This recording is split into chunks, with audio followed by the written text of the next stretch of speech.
Matisse. 3-1 Chelsea. Right. Oh, we will be there. Win or lose, somebody's getting dumped on.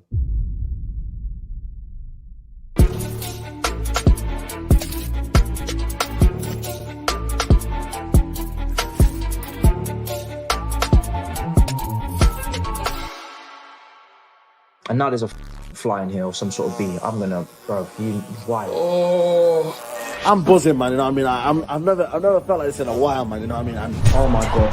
Oh my god. I don't know what pisses me off more, the goal or the fucking bee, bro. I'm just gonna call Amrabat 1 minute. So 1 second. Yeah, Amrabat, he's in your pocket. Yeah, Enzo Fernandez, 110 million. Yeah. Yeah, there it is, 2-1. I don't care. Just fucking end this game. I am not disappointed because I think they gave everything. Curtains on the wall. Can you guys hear that beat? Can you hear it? Or whatever the fuck it is. Can you hear that? So I'm buzzing, guys. Let me know what you think in the comments below. I'm sick to my stomach with that disgusting performance. I want to vomit that 90 minutes back up and get it out my system. We won the combined 11, but not the football match that matters. We can't chat shit to anyone for the rest of the season after that. Time to have some shame and shut up. Somebody's getting dumped on.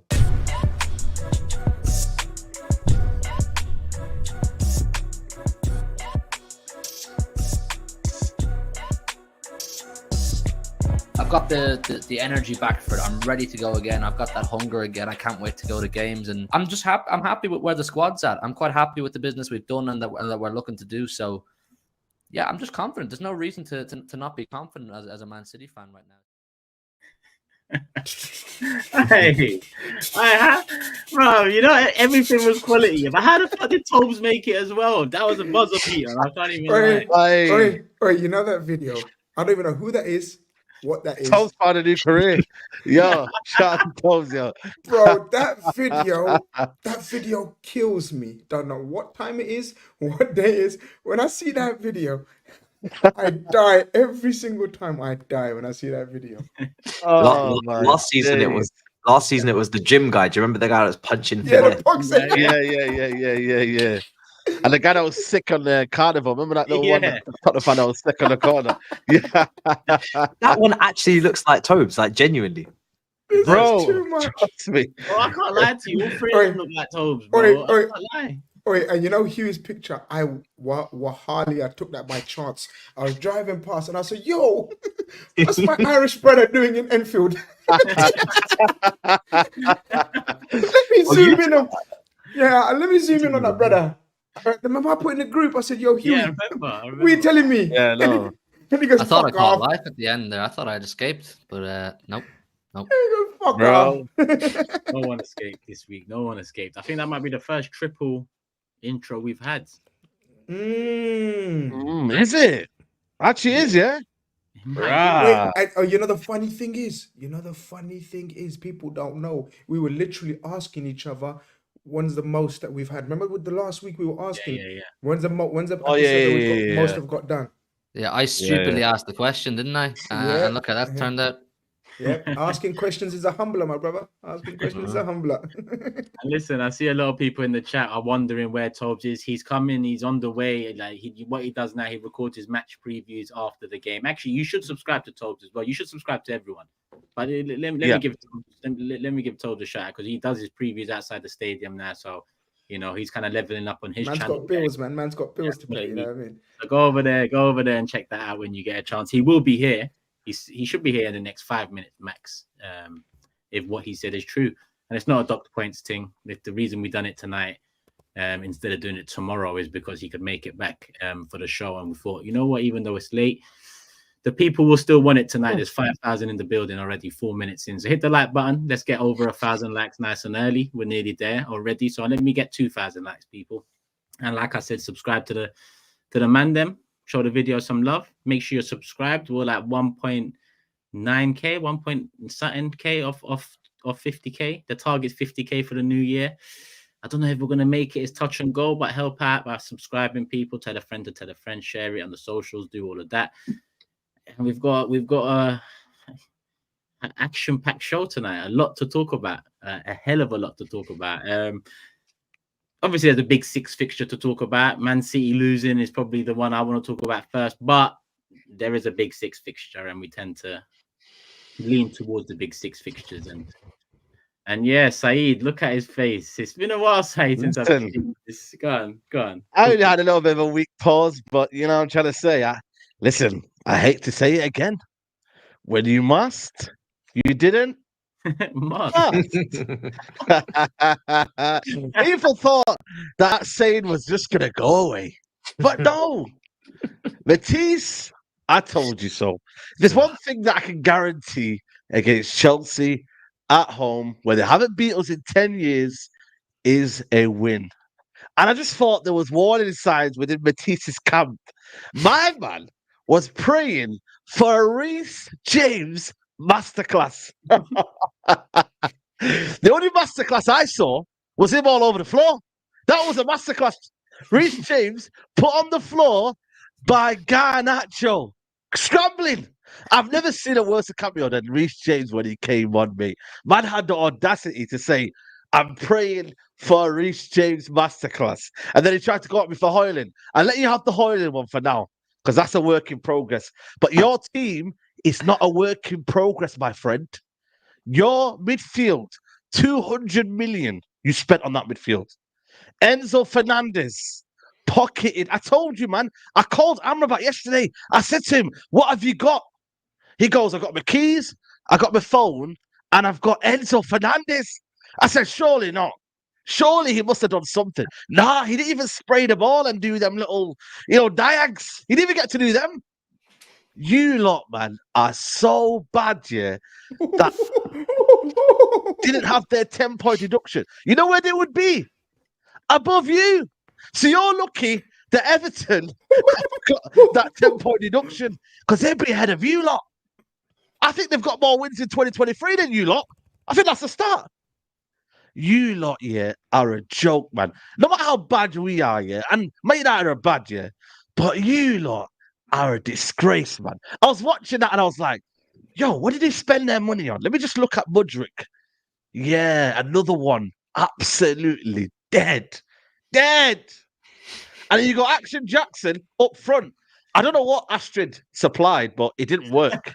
You know what I'm trying to say? Like, hold tight Astrid and that, but wherever she supplied. What are you telling me? Hello? What are you telling me? No, I'm not saying anything. What are you telling me? Hello, yeah. No. What are you telling me? No. We keep it PG, yeah? But whatever she did, What are you telling me? it didn't work, mate. Sterling, still no goals against Manchester United. You know what, man? There's only one player in that team I give respect for. That's Cole Palmer. But Matisse, I'm sorry. I seen today there was a little funeral going on. But maybe we have to gather today to witness Chelsea are not in a top 5 battle. They're not even in mid. Listen, they're closer to the relegation zone than they are to the top. These man, I'm telling you, they are finished. Chelsea Football Club should have no energy anymore. And you know what, Matisse? Maybe you should take that message from Turkish and start the mid-6 right now. Because you know what? I think you should invest your stocks in that, and maybe that might be a higher ceiling than what Chelsea are showing right now. Invest in your stocks in that, create the mid-6, and you know what? You might have fun in there.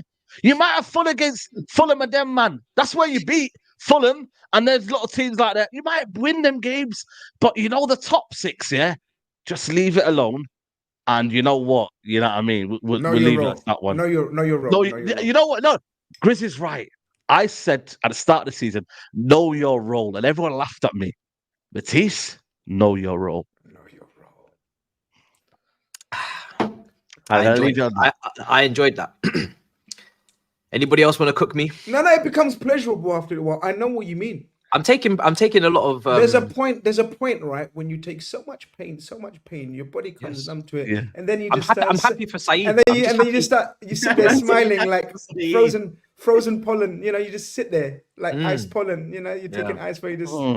Yeah. But I can't disagree with anything he says there, brother. Like normally I pick holes in what Saeed says, but everything Saeed said. Masterclass, bro. Wahali, man. That was disgusting from Chelsea, because Man United didn't even play good. Like, Man United worked hard. It was run harder, run more. You, man, like, I've renamed him. It's not action, it's lack of action, Jackson. That's his new name. because my brother is starving in every single way. In bro, and out the box, he's starving. Man. bro, his lack of action, Jackson. But what is that guy? He scored a hat trick of tap-ins, wasn't it? Tap-in hat trick against 9 men, was it? 8 men on the pitch. Vicario playing sweeper, and these lot went mad about him. I was getting messages from Chelsea fans. Nah. Bruv, they were like, bruv, this is baby Drogba. You don't know. Get to know. Baby Drogba. Lord have mercy. You know what? I'm not gonna lie, Matisse, man. Between me and you. And 6,000-7,000 people. Yes. No. Forget. I'm talking to you. Forget them. You know, we don't care. Forget them. Between me and you, your club's finished. It's finished. When you're losing to that mob over there, it's finished. That's the Pits. Because we all agreed they're the banter club. They're the new banter club. We all agreed, guys. Huey, we can't change our minds now. We all agreed they're the banter club. No, but we're wrong. No, but you guys got buried alive, man. That's what I'm saying. Straight coffin. I think some of you are still knocking on that coffin trying to come out. You're finished, bro. I don't know where to start with your team. I don't know where to end. I don't know where there's hope in your team. I don't know. You're gonna walk alone, bro. I'm sorry, you're gonna walk alone. Yeah, it's fine. I'm in the sunken place now. You know, this is what it is. I went straight to this game and I said, I'm gonna die on this hill. We must win this game. We must. I've been saying we must win for the last 3 games, but this game, I put it all on my sleeve because I said, if we don't win this game against that team that I've watched all season, who have not played well, the first time they play well is against us. I said, fine. The table now doesn't lie. We are now 100% categorically worse than Manchester United. I will not even bring that up again this season. Is there a crisis at Chelsea football? It's 100% a crisis. 100% it's a crisis. 100%. Easy. 100%. Because the thing is, yeah, you can't keep losing games like this. You can't keep dropping points. We're mid-table comfortably. There's a points gap building between us and West Ham and Brighton. I mean, West Ham won tonight. I haven't even looked at the table. I don't really want to look. But they've got a cushion. They've got a cushion. Yeah, 5 points. I think it's something like that.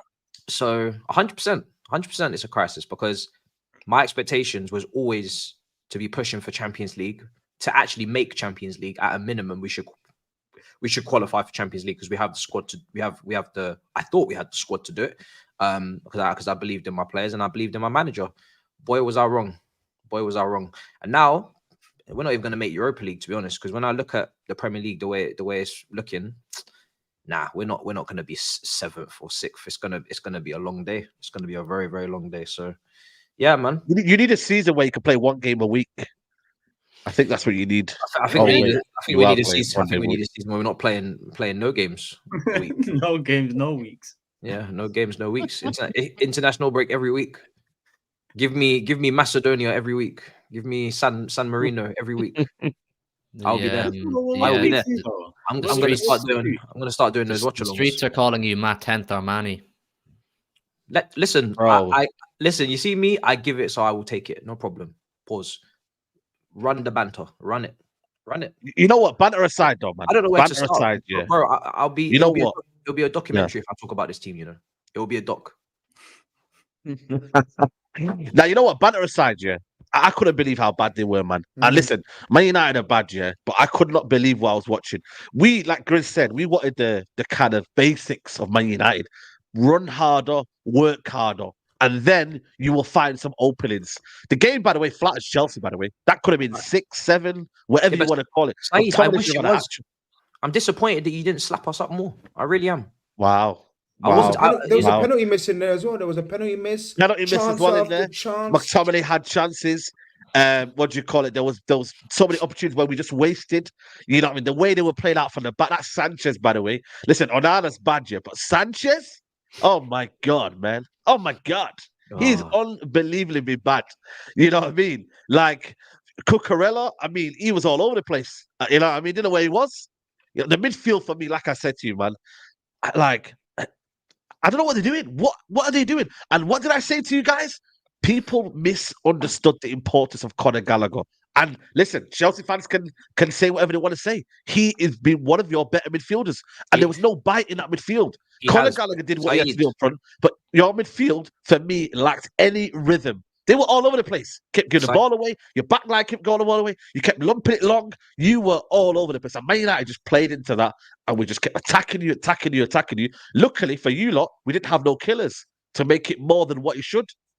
Yeah, luckily for them, you're shit as well. Honestly, no, I'm not. It's not lucky because like I said, I had already lost interest in the football match at 1-1. That's how bad it was. It was such a bad performance that 55 minutes in, when I didn't see a response at halftime from this team, and I didn't see an improvement from what was a absolutely diabolical first half. We had a couple of chances, but like I said, like you said, Man United really should have been clear. I was not interested anymore, and I was waiting for you to score because I knew you would. I knew you would score. And I know you're saying Gallagher's been our best midfielder, but that is the definition of then being a mid-table team, because that's what he was at Crystal Palace. He was their best midfielder as well. It's like me saying that McTominay is going to be your best midfielder of the season. That's not something that you hope for, because that tells damning you on your two players, though. That's damning on your two players. What do you mean? But not only two guys. Damning on their two players. I've been hearing all of these Chukwuemekas and Chukwuezis and all of these brothers as well. I've been hearing injured. So what? Why is he injured? £300 million worth of players, right? So many players you bought in midfield and you keep buying, and Gallagher's your best player and you wanted him dead. Most of your fans wanted him dead, not sold, dead. Brother, if he is the best midfielder, then this is why we are 10th, because that means other players that cost a whole heap more, that in my opinion are better players, better footballers, have not stepped up to the level. McTominay, my guy McTominay. Brother, that's your guy. That's your guy. Yeah. I knew you were gonna do that. Sometimes listen to me. Sometimes listen to me. Always. Yeah, my guy McTominay ran the show. How can McTominay run a show? Do you know what, Grizz? Every single person, right, to a man, every person in that 11 was dreadful. The only Sanchez made some saves, but then he was poor in his distribution. Everybody was crap. I've been bigging up Silva all week. Remember, I've been having that debate. But do you know what? Do you know what? Silva's 40 years of age. Why exactly? Yeah, but he made some big changes. He made some big clearances. Every single game, he's playing Silva. He's playing every game, minute. You got the new SAEED there. Why are you not playing him? You got what's his name? Other brother. He played, brother. That's how bad it was. Baduashile. You know, you got Cucurella. You sold the other left back to Newcastle. Where's your tactics? You got? What's his name? Rene Gusto. What's his name, man? Yeah, he's injured. Why is he injured? Fuck him. Why is he injured?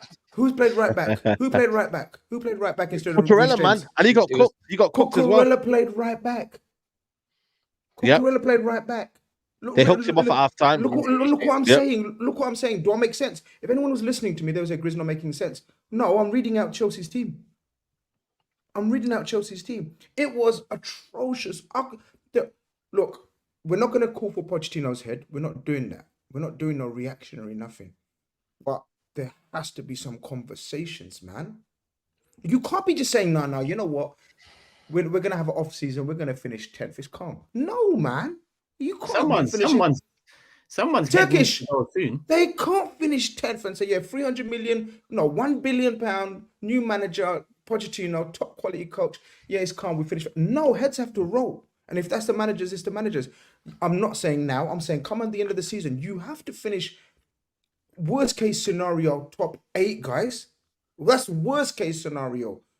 You're big Chelsea Football Club. You had your nasty season last season. We had our nasty season last season. We back. Where's your back? I think you know what, Grizz. I think I wouldn't be jumping on Pochettino. No, I'm not.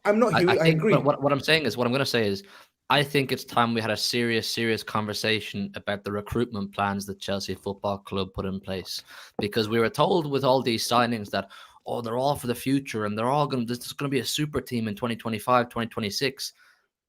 That's not good enough. That's not good enough. Not for You can't be Chelsea. losing this amount of games, having spent that amount of money. And Matisse says, well, certain players haven't stepped up to the plate. Have we any evidence about any of these signings ever being up to the plate before they got to Chelsea? Or was it just a hit and hope that they'll get to Chelsea and find this level you're talking about? I mean, I can't say I was ever too familiar with Enzo Fernandez other than his Argentina career. Action Jackson, never heard of the guy. Mudryk played for Shakhtar Donetsk. I don't even know who else there is. Caicedo had a good season with Brighton. Were any of these signings guaranteed hitters for the money that you spent? Or is it just a simple, we'll wait and hope they come good and turn into a super team? Because the recruitment for me has been abysmal up to now. When you go down that list, there's very few of them that are guarantees. For me, Enzo and Caicedo, that performance that they put in is nowhere near their level. I'm not going to have it. I've seen these players play to a level, the quality that they've shown, even if it is just 1 year, that is unacceptable. And for me, the manager has to take responsibility for that, because the way we did our build-up play, I know Man United pressed and they put the work in, but the way that we did our build-up play was a genuine disgrace. I saw Palmer sometimes deeper than Enzo. I saw players not having any passing options. So then Palmer had to take too many touches and he was dispossessed. Like, it was very clear that there's no strategy. When you watch other teams and you look at their build-up play, take Brighton, for instance, you can see there's a clear box, 2 centre-backs, 2 midfielders. Everyone's very close. They'll ping it to each other until they escape the press and they bypass it and go out wide. We don't have shit. We don't have shit. In that game, we didn't have shit. So that was on the manager. Conceding all these set-piece goals, conceding from open play, not being able to defend in the wide areas, wingers not tracking back. When you take a look at defensively, this team in the last month especially, horrendous. Like Ten Hag said before the match, this team don't like to defend, and it's clear. But Enzo and Caicedo, for me, they don't get a pass because not only do they. Enzo's not good enough, man. I'm just going to call it spade a spade. He's not good enough. He came in with a massive hype off the back of the World Cup, and I get that. But I look at Enzo the same way I look at Julian Alvarez in our team. I know he's nowhere near the final product. I know he's nowhere near capable of running things on his own. I know he's nowhere near capable of dictating a midfield, as Alvarez is doing right now. He's not dictating the midfield. Enzo Fernandez right now is not. That's because Alvarez is not. You got him last January, and he's done sweet fuck all for Chelsea Football Club since he arrived. He's come in with so much hype and done absolutely nothing. This is crazy, though. This is crazy. Alvarez is not a midfielder, right? So fair enough. But Alvarez is our backup number 9, and he's our backup number 9 because we know he's not ready to be the main number 9. He's not ready to be ahead of Erling Haaland. He doesn't deserve to be ready ahead of Erling Haaland, but we all know he's going to develop. When De Bruyne gets back, he'll be out of the midfield. He'll be back to being the backup number 9, and he'll get his time. He'll get his development as a number 9. Enzo Fernandez, you come in to change the Chelsea midfield at a massive, massive price tag off the back of a World Cup win, and you've not done it. Not done it. Any of the big games. You've sat in mid-table for your whole career at Chelsea. That's not good enough. Caicedo, 150 million. You've sat in mid-table. Brighton have performed better since you left, mate. That's not good enough. The recruitment and the application the players have applied to Chelsea since arriving, for me, has been absolutely embarrassing. I don't know, is it a managerial issue? I don't know, is it a board issue? But there's definitely a recruitment problem. Yeah, I don't want to go mad on Enzo. I don't want to go crazy on Enzo. For me, right? In regards to Enzo, he was absolutely, he was anonymous, right? I didn't even know he was even playing in the second half. Do I agree with you that he's not good enough? No, I disagree with you. Do I think that he would do very well under a Pep? Yes, I do. I think if you put him in your team and you coach him properly and you put him in a team where you're actually playing a certain way and there's a clear plan, I think he would do very well. But that doesn't mean that he gets away with it, because he's not been good enough, right? Especially in the last couple of games. But it's him and Caicedo together. I know a lot of people are begging to talk about Enzo because Cams is in the chat sending elephants and stuff. But Caicedo cost more. And Caicedo is wanted by Arsenal and wanted by Liverpool and all of these big teams. And he's got just as much expectation and just as much pressure on him as Enzo does. So they both come as a pair. So them two are not gonna get away with not being good enough, or we think that. No, them two must be good enough. I think they are good enough, but they didn't perform. And I think that's partly on the manager, and I think it's partly on them.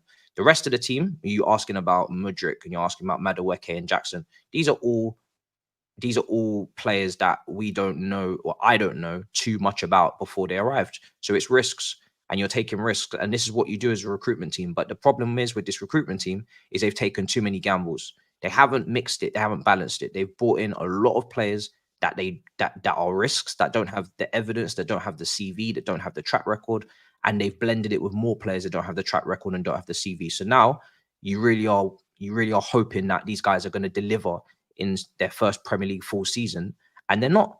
And that's the problem. And that's why you don't stockpile young players. That's why you come with balance. And even if they are young players like a Declan Rice has got 4 years in the Premier League, consistent, clear performances where you can say that you're going to get a certain level from him, 7 out of 10. So that's on the recruitment team. But yeah, I agree with you, Hugh. I think the board and the recruitment team have to take the most amount of responsibility. I think Poch tactically has been poor. I think there's a lot, like I said, we aren't even pressing properly. At Man United, I don't remember us pressing.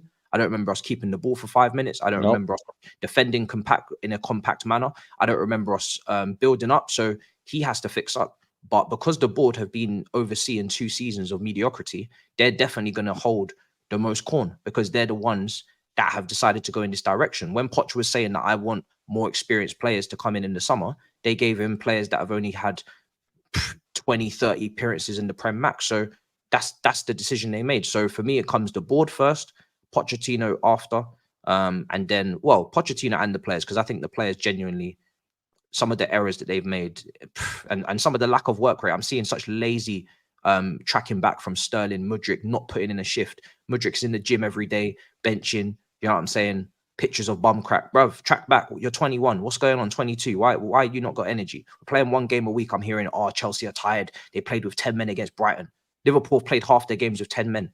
Newcastle, it finally caught up to them today, but they've played a week against Man United, PSG, and the same 11 no subs, and they're still showing energy.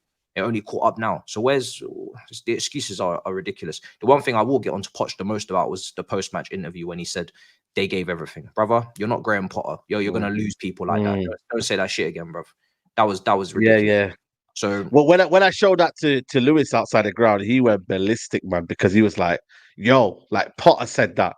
Like, just don't do that." That's one thing Chelsea fans will hate, man. But listen, Pochettino will get time. But the thing is, man, I've grew up with Chelsea fans all my life, and you know what, man? Like, it's one of them where you just don't hear about time with Chelsea fans. They're a very, very spoiled fan base, and if results don't improve, and you're not looking towards getting into the European spots at least, there's nobody. I am with GRIZZ.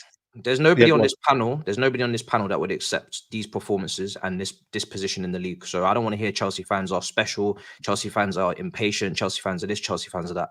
That's the one thing I'm not gonna have, because my fan base right now, we have been mid-table for 2 seasons. Nobody here is gonna preach patience or shit like that. No chance. Everybody here would be kicking up. I don't care what's going on. Even if it was Pep in charge of Man City fans would be kicking up. Man City fans are already kicking up after a couple of losses. They're still good and they're still annoyed. So you would definitely not be taking 10th. Nobody here on this panel would be sitting here in 11th next to Brentford and Fulham talking, oh, everything's okay, everything's fine. Chelsea fans are not asking for too much. Chelsea fans are looking for a little bit of performance, some ups. Yes, there will be some downs. European qualification at a minimum, and developing the players. That's that. I'm not having the whole Chelsea fan slander. It's too, for me. That's just what people say these days. They just say, "Oh, Chelsea fans are just spoiled." Those days are gone. We're not asking for Premier League titles here. I just don't know where you lot go from here, man. Like, you started off the season so well. You won we got Lavia and Caicedo trophy over Liverpool. You beat us 1-1 at your ground. You then beat Arsenal 2-2. Are you not disappointed you didn't beat us now after seeing all this? You beat Man City 4-4. Like, you started the season off really well. That's like 3-4 trophies. I'm not gonna lie, you man should be ashamed of yourself. How'd you not? No, but seriously. And then what happened? But you joke. But why didn't you beat us? No, why did you? We had a new midfield. We started fresh as well. Remember? Start the season, but we improved. Our coach is a proper coach and improved all the new players. Your coach is a bump. Oh, I don't know. No, that's what I'm saying. No, I've got to be careful what I say. I've got to be careful what I say because Toby's in the building, innit? Like, why do you have to be careful? That's not my manager.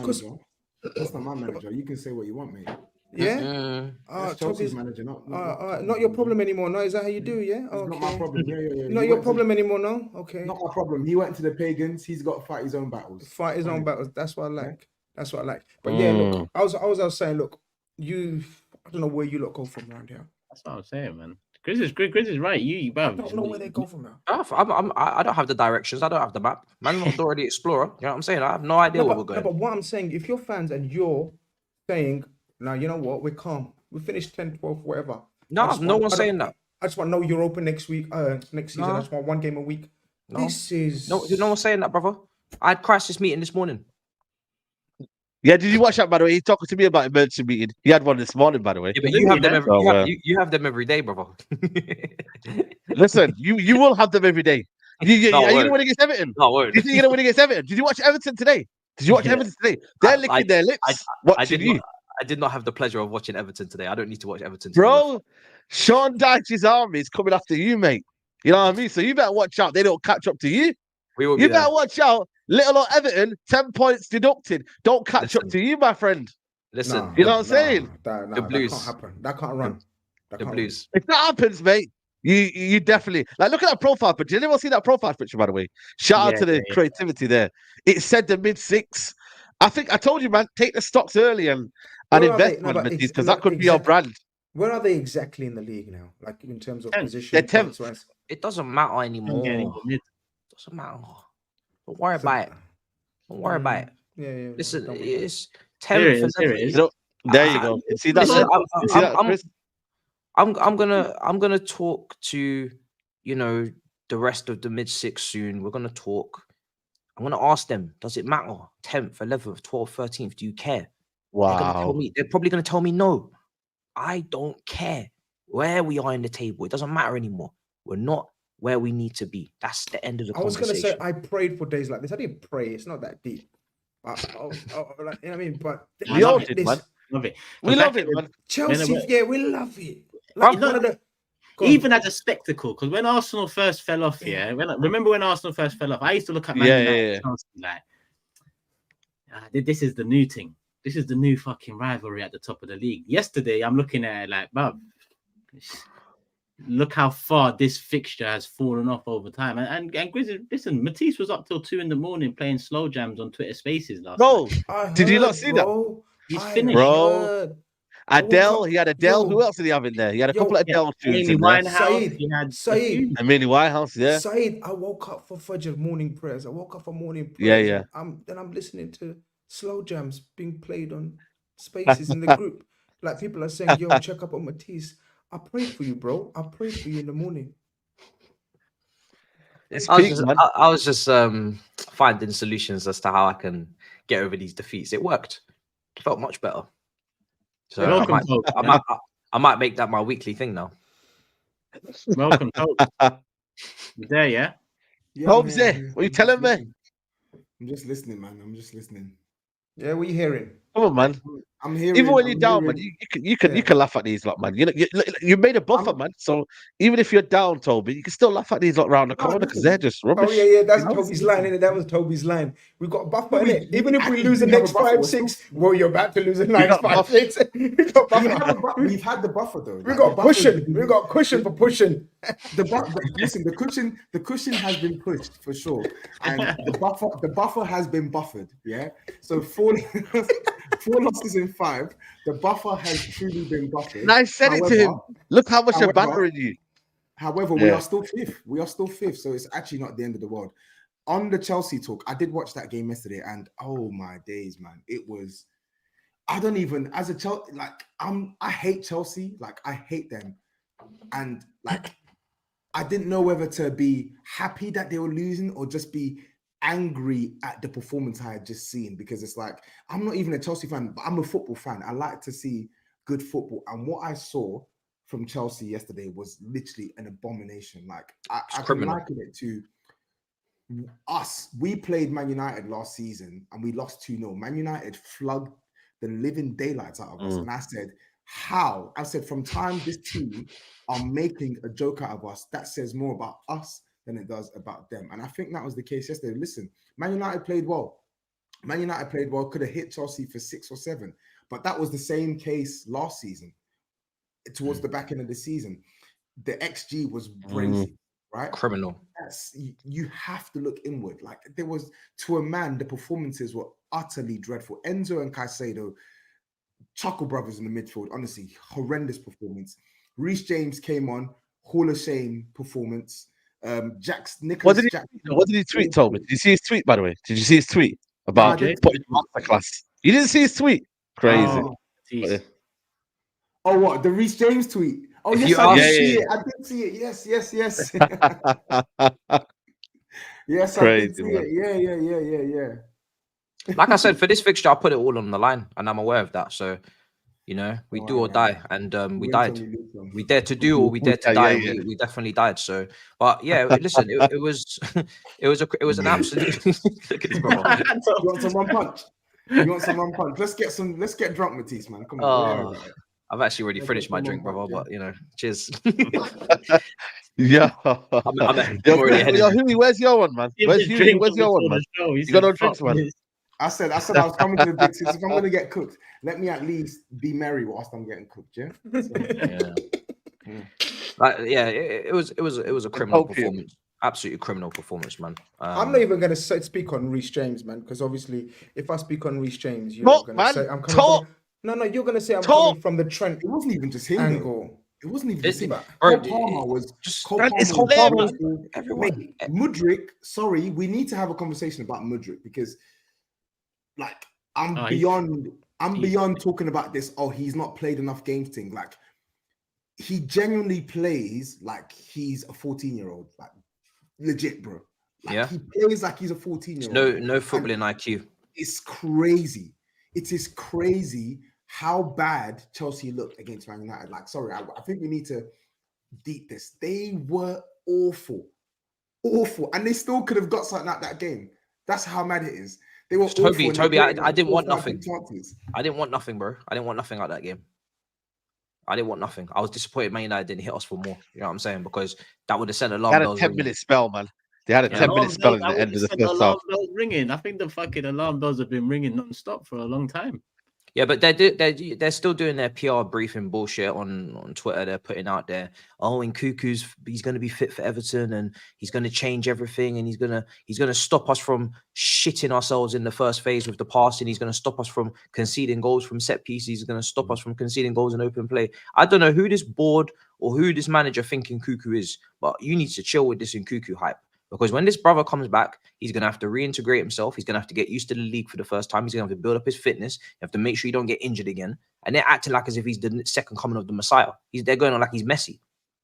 I don't know what kind of pressure they're putting on this brother's shoulders, but they need to chill because we shouldn't be a one-man team.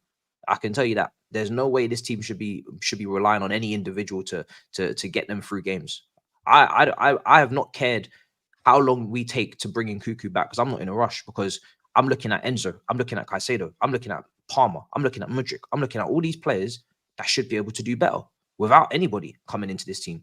The starting 11, even though I didn't like not seeing Badiashile and I didn't like not seeing Reece, but Reece clearly wasn't ready because look what happened when he came on. That team should have been, I'm not going to say was because they didn't, should have been good enough to beat Man United or at very least play better than Man United because we all know Man United, you know, they haven't played a great brand of football this season, at least play better than them. And the only thing I should have to cuss about is final third actions, finishing, potentially an individual error from one player who cost us. But for me to have to come here and say all 11 players were dog shit, well then this is why the manager's under some pressure now because people are looking at him thinking, why is everybody playing like shit? But again, I'm looking at the owners the most because they're the ones that have brought in a lot of these known-ish talents. But yeah, they're not performing. I can't lie. Sorry. Like, listen, I've come here and I've tried to defend Pochettino where possible, where I felt the criticism was harsh, but the spotlight definitely needs to be on him. We've spoken about the players, but we also need to speak about the manager. I'm sorry. Facing 28 shots against that Man United team, that is criminal. Bro, we should have been eating, man. But the problem was we had no finishes. We had no finish that game, man. I wanted more goals. Yeah. Our goals is shit, man. So I wanted more goals, man.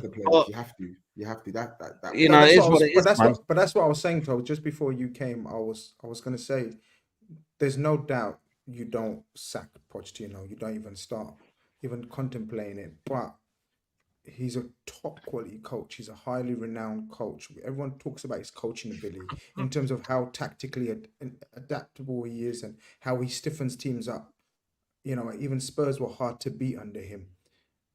This Chelsea team is what, like, you can't even say there's a lack of talent. You've spent so much money on talent. You only spend money on good players, right? Or supposedly good players that got a good reputation, highly scouted, people talking about them around Europe. So they're all good players, all good talent. There's nothing there. Honestly, there's nothing there. He tried changing your system. He's not getting the best out of that team. 100%, I agree with you. Playing Colwell at left back, Cooker at right back, when you could have played Colwell at centre back. It's like your transfer policy. Like I've been saying for the last 12, 18 months. It's a scrambled scattergun approach to management as well now. Forget the recruitment side of things. Yeah, but even his coaching is scrambled. Like at least Ange, we're going to come on to him. He's sticking to his way and he's losing his way. You don't know which way you're losing. I do, sadly, but... No, but you get what I'm saying? He's not got one system of play, 4-2-3-1 every week. You know who's going to play where, what not. No. How are the players going to adapt? They already knew.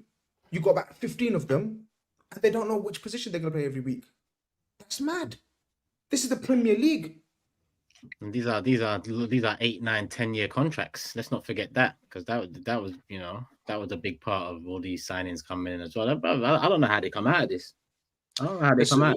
We made our bed, we lie in it, man. Whatever happens, happens. I'm good. It ain't easy. That's what I said. That's why I made the phrase, man. It ain't easy, man. That's why It is what it is. Cool. Let's 41 minutes in, 8.9k, 9k, babe, nearly in the building. Hit the like button, people. If you haven't hit the like button already, make sure you do that. Let me check how much we're on. We've passed 2,000 already. So let's try and hit 3k, people. I've got 44 super chats here. I'm definitely not going to be able to get through all of them right now. I might be able to get through all of them by the end of the show, and I might not. Apologies if I don't. Obviously, time is of the essence. It's a later than usual show.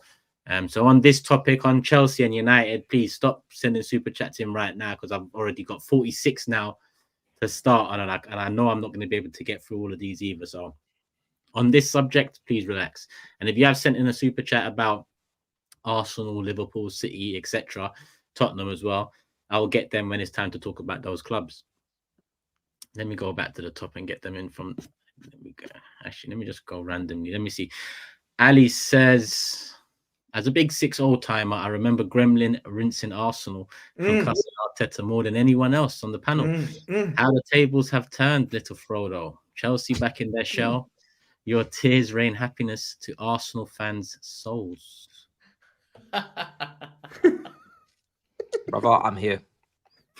Brother, I'm here. We don't go anywhere. You know what I'm saying? My guy, come on. Now it says also. Wait, he says also, so that means he sent in something before. All right, let me start off with this one now, and then I'll get on to the other one. It's been a year now. We can officially call Enzo a flop. He gets coddled and babied. Pogba got cooked, and he did way better. The double standards are nasty work. And he also adds, if what's happening at Chelsea was happening at United, Arsenal, or Liverpool, the consistent headlines would be insanely unbearable. I guess the bigger the club, the bigger the scrutiny. That is something that is true. If it was Arsenal, United, or Liverpool, listen, it would be so crazy. Well, it was Arsenal. Fucking hell, we was all here for that. We was all here a couple of years ago. With Arsenal, it was a lot more like, Why is it that? Why do you think that is? Shall we say it? It's just. I mean, listen, I don't care. 2 Champions Leagues don't close the gap on history, Grizz. That's why. I got bigger fish to fry, bruv, than this conversation. Hey, brother, you ain't got no fish, man. You're on sardines right now. No fish. You're on sardines, brother. No. You go to the sardines, man, and handle your business. Get out of here, fish. All right, cool. Where are we? You man want to win who can get slandered more competition. I don't give a damn. Don't talk about us. You think I want to hear it? JC says Stamford Bridge is down, Cobham on fire, 1.2 billion wasted, 10th for 18 months. Top Chelsea in disarray. Rest in peace Tuchel, rest in peace Potter, rest in peace Lamps.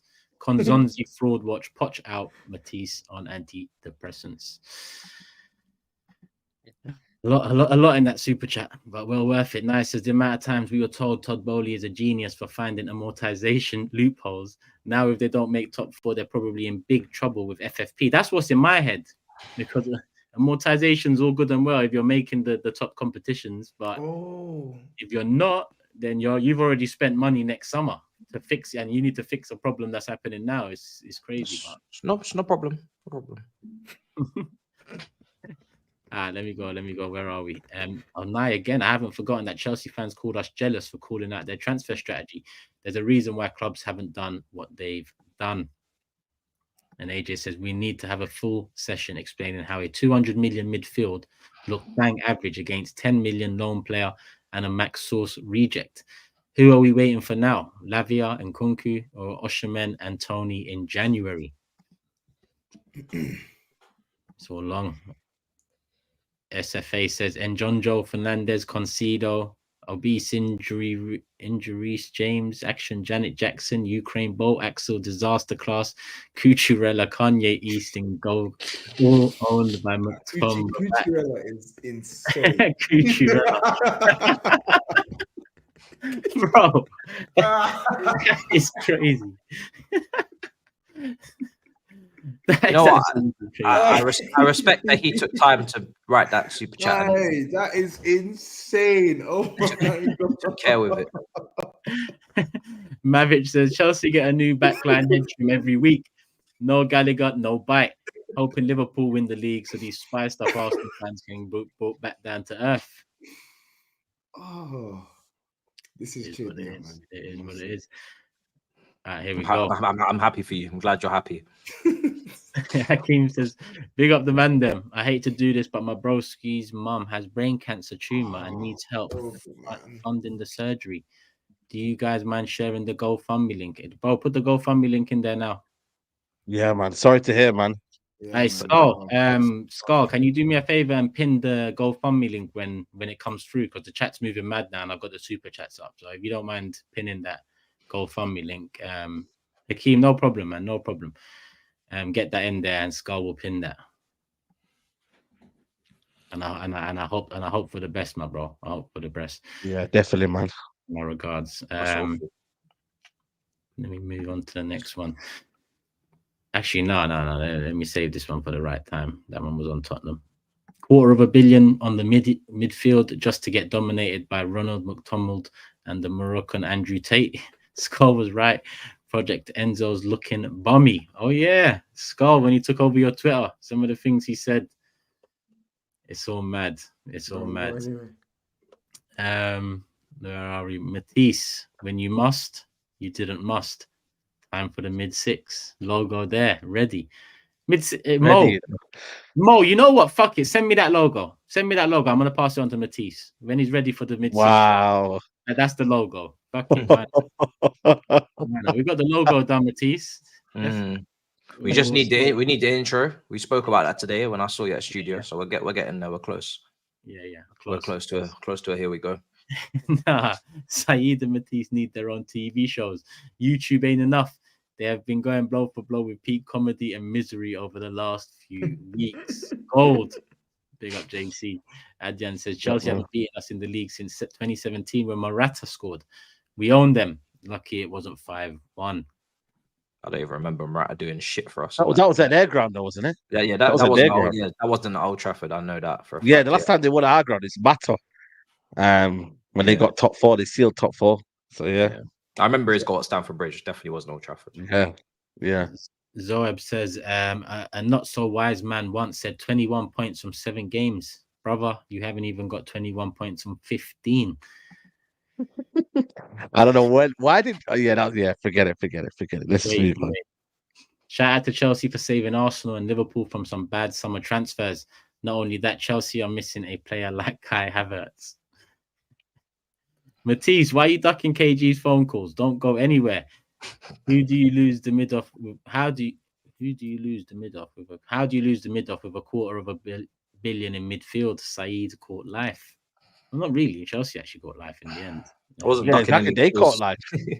They caught life, mate.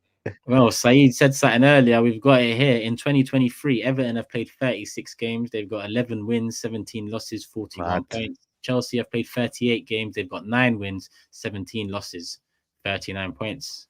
That's 2 extra games played, 2 less points. So mad. JJ Matisse's smile is covering the shamelessness. He came with the bathrobe ready for cooking. London is red. Someone get TOBS off the pole. Tobes, have you seen the intro? Off the pole. What does that You mean? haven't seen the intro? You ain't seen the intro? Oh, you haven't seen the intro? Yeah. You know what? Let's just play it again so you can just watch it. Let's play it again for him, man. Should you play again?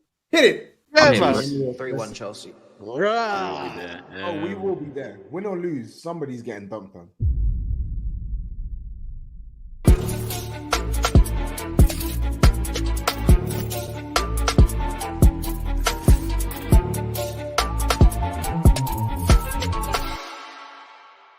And now there's a fly in here or some sort of bee. I'm gonna, bro. Why? Oh, I'm buzzing, man. You know what I mean? I've never felt like this in a while, man. You know what I mean? And Oh my god. Oh my god. I don't know what pisses me off more, the goal or the bee, bro. I'm just gonna call Amrabat 1 minute. Let me 1 second. Yeah, Amrabat, he's in your pocket. Yeah, Enzo Fernandez, 110 million. Yeah. Yeah, there it is. 2-1. I don't care. Just fucking end this game. I am not disappointed because I seen they gave everything. Curtains on the wall. Can you guys hear that beat? Can you hear it? Or whatever the fuck it is. Can you hear that? So I'm buzzing, guys. Let me know what you think in the comments below. I'm sick to my stomach with that disgusting performance. I want to vomit that 90 minutes back up and get it out my system. We won the combined 11, but not the football match that matters. We can't chat shit to anyone for the rest of the season after that. Time to have some shame and shut up. Somebody's getting dumped on.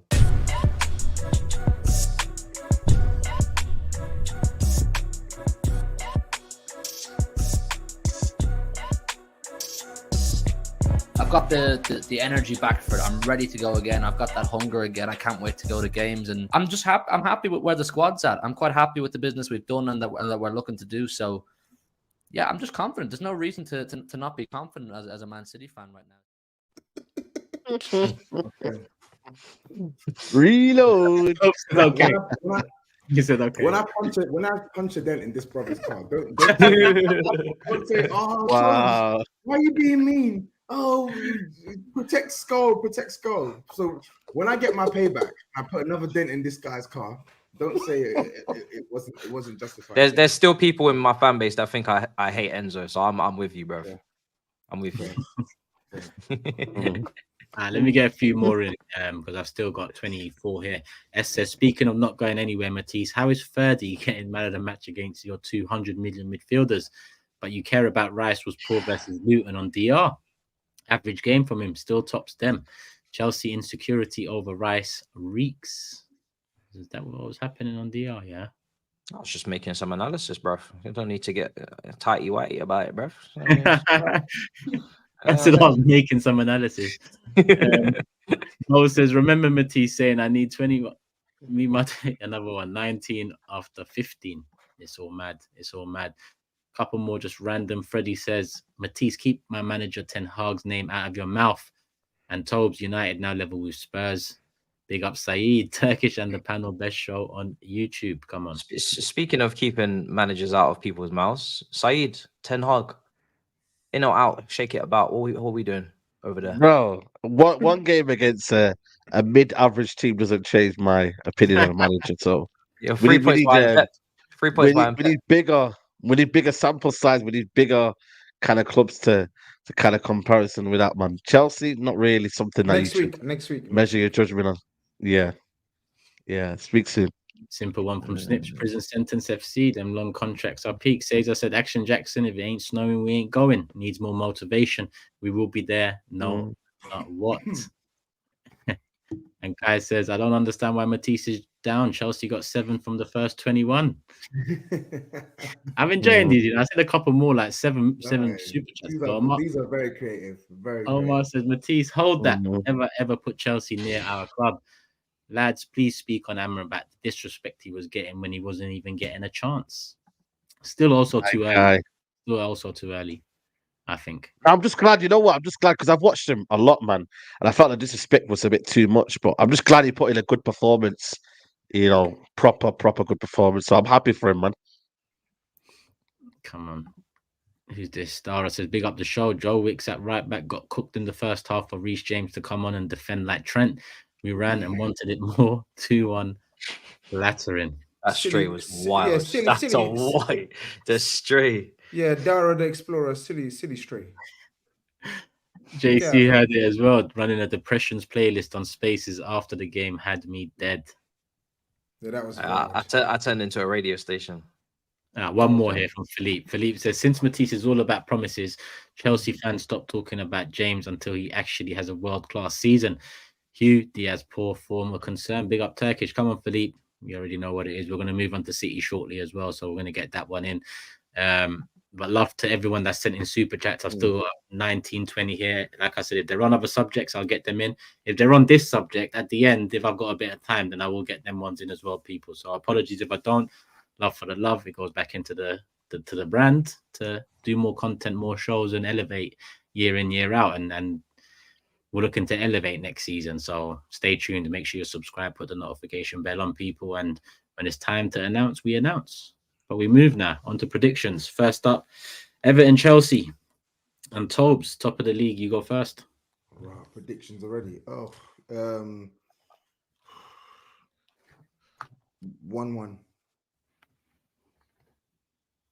1-1. I'm gonna go 2-1 Everton. SAEED. I'm gonna say, let's put it out, man. 2-2. 2-2. Yeah. Matisse.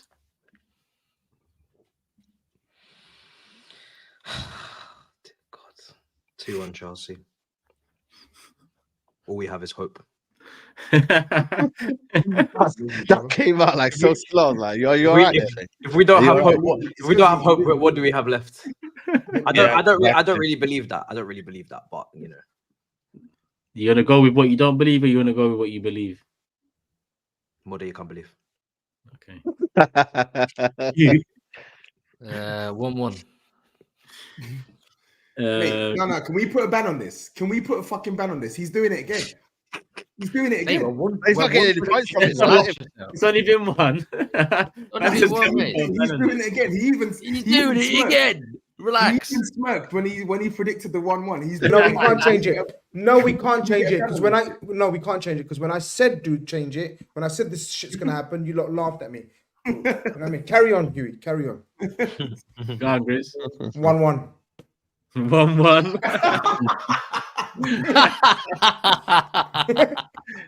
It's better. Hold that. You lot are funny. I swear. You got jokes. Tobes, back to you, Man United, Bournemouth. I'm gonna go 2-1 Man United. 2-1 Man United. I'm gonna go 3-1 Man United. SAEED. I'm gonna say 2-0 Man United. Matisse. I'm gonna have some respect now. 1-0 United. Is that Old Trafford, yeah? Yeah. Actually, 2-0 before someone speaks. You. 2-1 United. Wow. Grizz. 2-1 United. No, I'm joking. 2-0. I don't even care about getting it correct anymore. It's just funny one. 2-0. Cool. That's all predictions in. So let me just round off the Everton Chelsea. So I've gone for a 2-1 Everton. Hugh, Tobes, and Grizz have gone 1-1. SAEED's gone 2-2. Matisse has gone for a 2-1 Chelsea win. And on United Bournemouth, I've gone for a 3-1 United win. Hugh and Tobes have gone 2-1. SAEED, Grizz, and Matisse have all gone 2-0. So all United wins there. Let's keep it moving. Like I said, I'll get the relevant super chats in when I need to. And this one kind of leads me into the next one. 2 shots is disgraceful. We must win our next 4 in the Premier League. That's from MCFC Solo. Man City next up. Mad. Six. I don't know how many Big Six shows we've had where Man City are 4th in the league, but this could be one of the rare. Or no wins in 4. Or no wins in 4. I think they've been 4th in the league, but no wins in 4 is more even greater. It is actually. You know what I mean? It's, Significant. there haven't been no wins in 4 since this whole YouTube content creating thing has been a thing, really. No. Interesting times. Interesting times. Rodri is very important. Can't all be on Rodri though. Every time Rodri's missed a game, they've lost. When a wise old man, bottom right, said Rodri FC. Did you say that, Grizz, though? Something like that, anyway. Something like that. I mean, Huey, what's going on, man? You man can't do the 4 in a row. What's going on, man? Looking peak right now, man. What's going on? What is going on, SAEED? What is going on? Hugh, for you to be 3 points ahead of United, how does that make you feel? No, but Huey, who got cooked more, Matisse or Man City? Like Villa smashed the shit out. Bro. It wasn't even like a normal game of football. It was 22 shots to 2. Most today I feel Matisse, to answer your question. That's how I feel. Yeah, we were. You know what? Actually, it is the first time in Big Six history a Man City team has not won in 4, because it hasn't happened since, I want to say, Pep's first season. I think it was Pep's first season it happened. It's the first time in 500 games, or it's the least shots on goal we've had in 500 games. It's the most shots on goal we've conceded in 500 games. It was just apps. Going to paint a positive spin on it. I'll always, like, if you want to talk about the title and you want to talk about the bigger picture, I'm happy to do that. I'll give you a different answer. But when it comes to this game, I'm going to tell you what I saw. And what I saw was rubbish. I saw complacency. I saw lack of desire. I saw tactical issues. I saw players where they shouldn't be. It was an absolute... We were peppered. I'm no XG genius. I'm not a nerd with a notepad and that, but I know a 0 XG in the second half is shit. Even I know that. That is... we had 2 shots on goal, with the second one being in the 11th minute. So we went 80 minutes without having a shot on the fucking goal. We have the most lethal striker in the world, and we can't give him a shot on goal. We had a midfield 3 of Rico, John Stones, and Julian Alvarez. Now, none of them are midfielders. How do you expect them to gain any control? We had no control. Villa played like us. Villa were the Man City last night. It was actually embarrassing. It was actually just embarrassing to watch. 3 points out of 12. It's not good enough. It's not good enough. It was really, really difficult to watch. You know what I mean? Villa, they really went for it. I have to give Unai Emery and Villa credit. They were exceptional. They really were they bossed us. I haven't seen a City team be bossed like that for a long, long, long time. Vardiol looked like a nervous wreck. They were lumping balls on top of Vardiol, and Leon Bailey had him on toast. John Stones, he's not fit, couldn't gain any control. Rico Lewis looked like a lost dog. Alvarez, I'm going to say the exact same thing I said about Akanji. Get out of there. Get out of there. You're not a midfielder. You're not a midfielder. It doesn't work. Put Jack Grealish in the 10 and let him do what he does, because he's a natural midfielder. That's what he did for Villa. I don't know why Pep is persisting with a number 9, a backup number 9 as a number 10. It don't run. It doesn't work. It's just hard to look at, man. It's hard to look at. Now, the caveat is, if we had Grealish, Doku, a fit De Bruyne, a Rodri, and a fit Stones, for me, it's a totally different game. But you know what I mean? If Durant had balls and that, so it wasn't. We weren't good enough. Yeah, man, it's just tough. Look, we've got to go to Luton on Sunday, and for me, that's not a God-given. That's not a God-given right to go there and beat them on Sunday. We saw what they did to Arsenal. Tough game. We saw what they did to Liverpool. Tough game. I'm nervous about that. And anybody that plays against us right now is going to look at us and go, they're vulnerable. We smell blood. They are vulnerable. And we've made ourselves look vulnerable. It's our own doing. We need business in January. We need signings in January. For me, the January window is make or break for us. It's make or break, because the current number we have in the squad it's not sufficient to challenge for a Champions League and Premier League. You can't rely on no injuries. You can't rely on no suspensions. We've seen it twice now this season with Rodri. He's missed 4 games, didn't win any of them. It's tough, man. I'm not gonna. We can't overstate that too much though, because Pep spent in that position quite a bit. Listen, we all know Calvin Phillips is not the favourite on his Good enough, list. though. He's still at his club. Nunes is fit and readily available. But Turkish. None of the signings we brought in were going to be sufficient for the right here, right now. I thought they'd have more of an impact. Nunes is a young lad. He's one for the future, blah, blah, blah. Doku's young, he's one for the future. Vardy, he's young and one for the future. Chelsea settings, you know what I'm saying? These are all lads we're going to look towards in the future. But when we lost Mahrez, you see what I was saying about the midfield? He's not a left back. The guy was brought in as an £80 million centre half, and he's been deployed at left back every single time he's worn the shirt.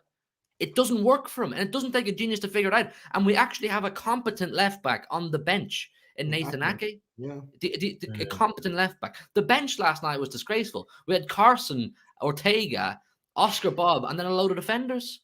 So who do you look at on the bench? Who do you look at on the bench and say, you go on and change the game? Last season, we'd say, Mahrez, you go on, or Bernardo, you go on, or Grealish, whoever, Cole Palmer even. Now we're looking at 18-year-old Oscar Bob and saying, go on and do something. Nunes and Kovacic came on, both absolutely honking, stinking, the pair of them. Did absolutely nothing.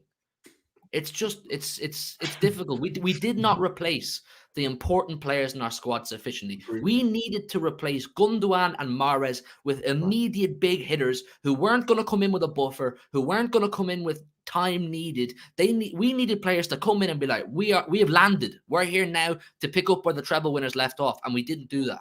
And we're suffering for it right now. We're suffering for it. No, De Bruyne either doesn't make life easier, but come on. It's just it's tough. I do think De Bruyne's a big blow though, but I do hear you as well. Even on the Rodri point as well, like Rodri's a big miss for sure. But Rodri played against Liverpool, didn't win. Rodri played against Spurs, didn't win. Rodri played against Chelsea, didn't win. I think there's issues right now with Man City, and I think you've alluded to a lot of them in terms of the players that are coming in to try and like take on the mantle. And I also think defensively as well, you guys, you're letting too much shots at the moment, man. I think in transition as well, we spoke about it before. Like, I think to be fair, I think in this Villa game, bro, Joe Gomez got a lot of heat, man. If Jumanji played like Joe, Jumanji, Akanji, yeah. If Akanji, like, you know what I mean, like Joe Gomez was getting. You're not saying that, man. No, yeah, but my point is, I think, and Ruby Diaz, bro, you can't be comparing him to Virgil van Dijk, man. Yeah, listen, we know Van Dijk is better than Diaz, but Diaz is class. What I think is, I think Pep set that team. That team was set up to fail, in my opinion, right? I don't think the team that he played... 6 defenders he played, 6 defenders. I don't think the team that he played against Aston Villa was going to work. I watched, because I was watching both games, and every single time my eye would like stare back on the Man City game. It was just wave after wave after wave of pressure. Like, Villa were... Yeah, that was a fantastic performance from Aston Villa. But I do think give Villa credit, man. I feel like we're focusing on City's downfall a little bit too much. Yeah. Sorry. I'm just saying in general. Like, for me, Villa, bro. I've been telling people about that Bubba Kamara, man. He is insane. He had an unbelievable. Wait. What did you? Wait. What's his name? What's his name? Bubba Kamara. You didn't say that the first time around. Say that quicker. Bro, Boubacar Kamara. All right, what did I say? There's a lot of what's going on now. Calm down. Is your old ears hearing? Old ears hearing. I know your birthday yesterday. Toby heard the same thing. Boubacar Kamara. Yeah, slow down, buddy. Yeah, slow down, buddy. Slow down. Besides the point. I thought he was excellent, but listen, Unai Emery, man, bro, he's fourth now? Third, fourth? Is he? Third? People got to put some respect on his name, man. You know, he's found his club, man. I feel like he's got pace, he's got power, he's got energy in that midfield. You know what, man? You got to give it to him, man, because if they can beat Man City and Arsenal in the same week, boy, it's mad. What do these guys say? Boubacar Kamara. Bro, it's not funny. Leon Bailey yesterday, I know he scored, obviously the second goal, but Leon Bailey taught us to live rejuvenate. out of Man City. Oh Yeah. my days. He's on fire. He, But shout- He's on but- fire, man. he Look, destroyed City yesterday. Oh my goodness. He You've battered- named That was every. the Leverkusen. You guys have Bailey. named all the players. You guys named all the players. Hype everything. But the one player, and he's been probably one of the most consistent players for the last couple of seasons with Villa. John McGinn. McGinn. McGinn. Bro, my guy as well. Dynamite. Yep. He bullied Underrated, man. every single person on the pitch. He went round slapping people in their faces. Bro, this guy was a dynamo, bro. And I can't believe that Emre's getting such a tune out of this team. It's mad. And do you know what's funny? They actually have injuries. There's no Jacob Ramsey. There's no Buendia. There's no Mings. There's no. They missed another centre back. Ramsey played. Yeah.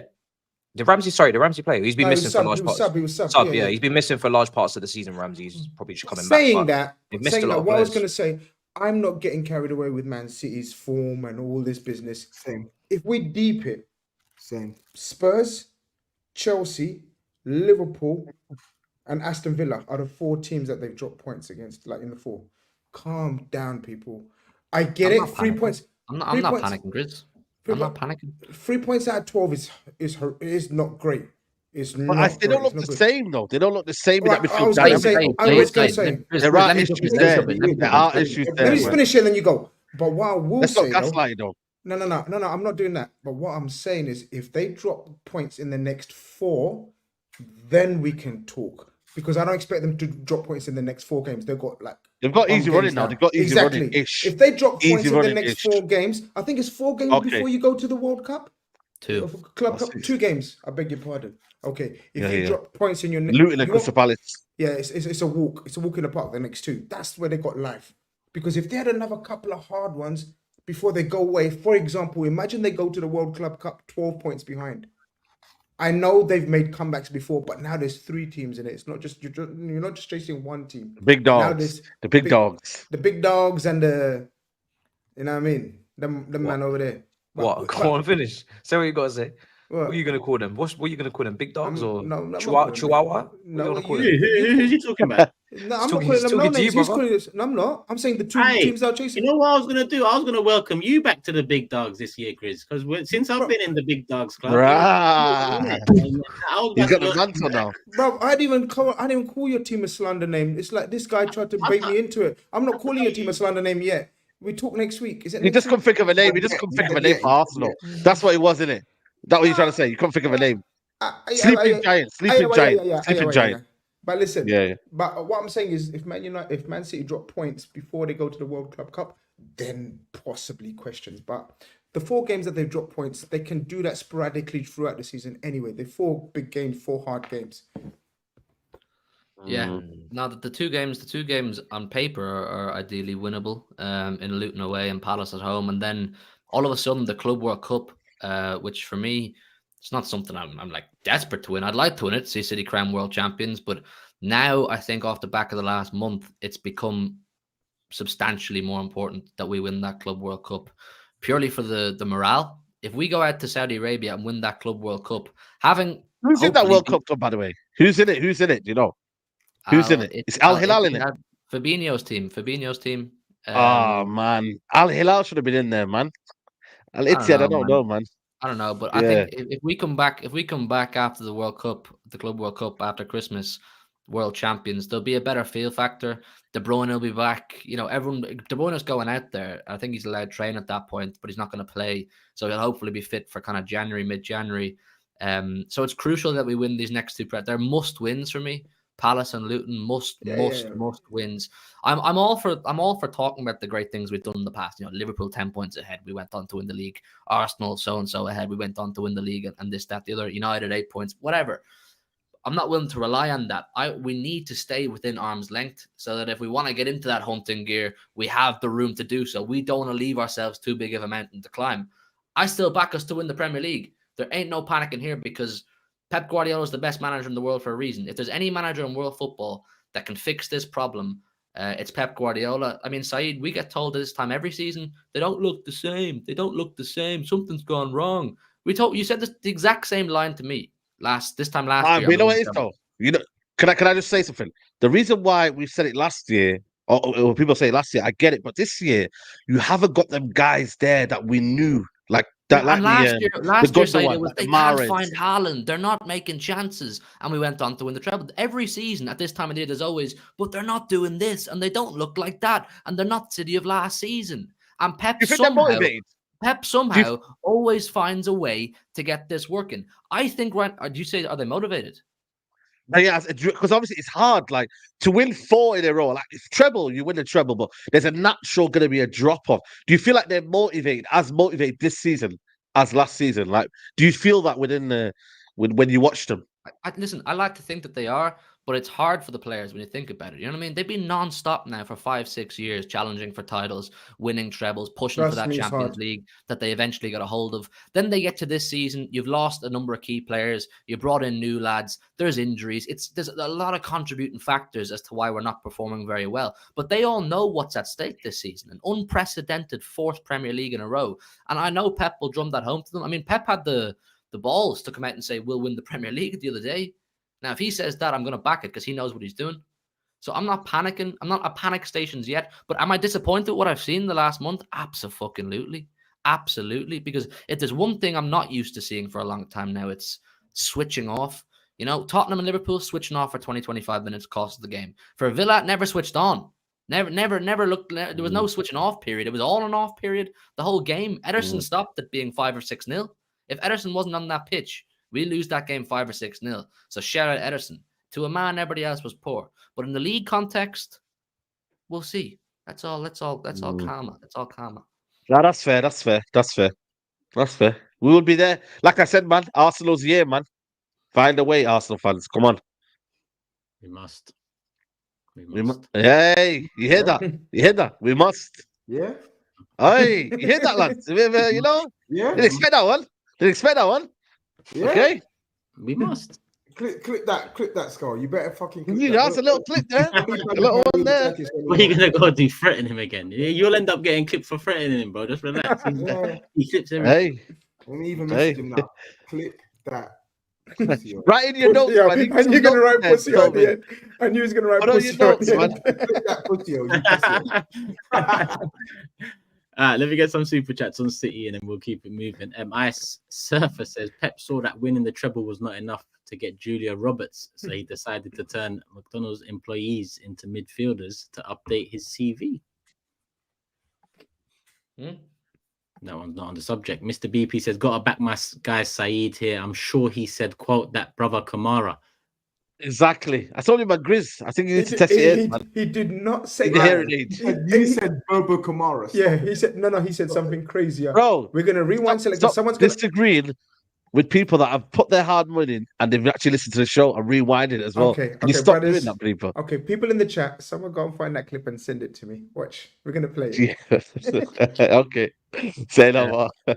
TMB says Pep's experiments do usually start bad. Let's not underestimate. Also, let's not forget that City did want Rice. And Frankie says, not going to lie, if I was a Villa player and saw Nunes and Kovacic coming off the bench to save a game, I would smile like SAEED has the whole show. Too quick. People are too quick. Someone has already found it. Someone has found it already. Wallahi, someone's found it already. I don't know if I can play it, though. People. Can I play it? It's sad lies. You live sad lies. Go on, say it.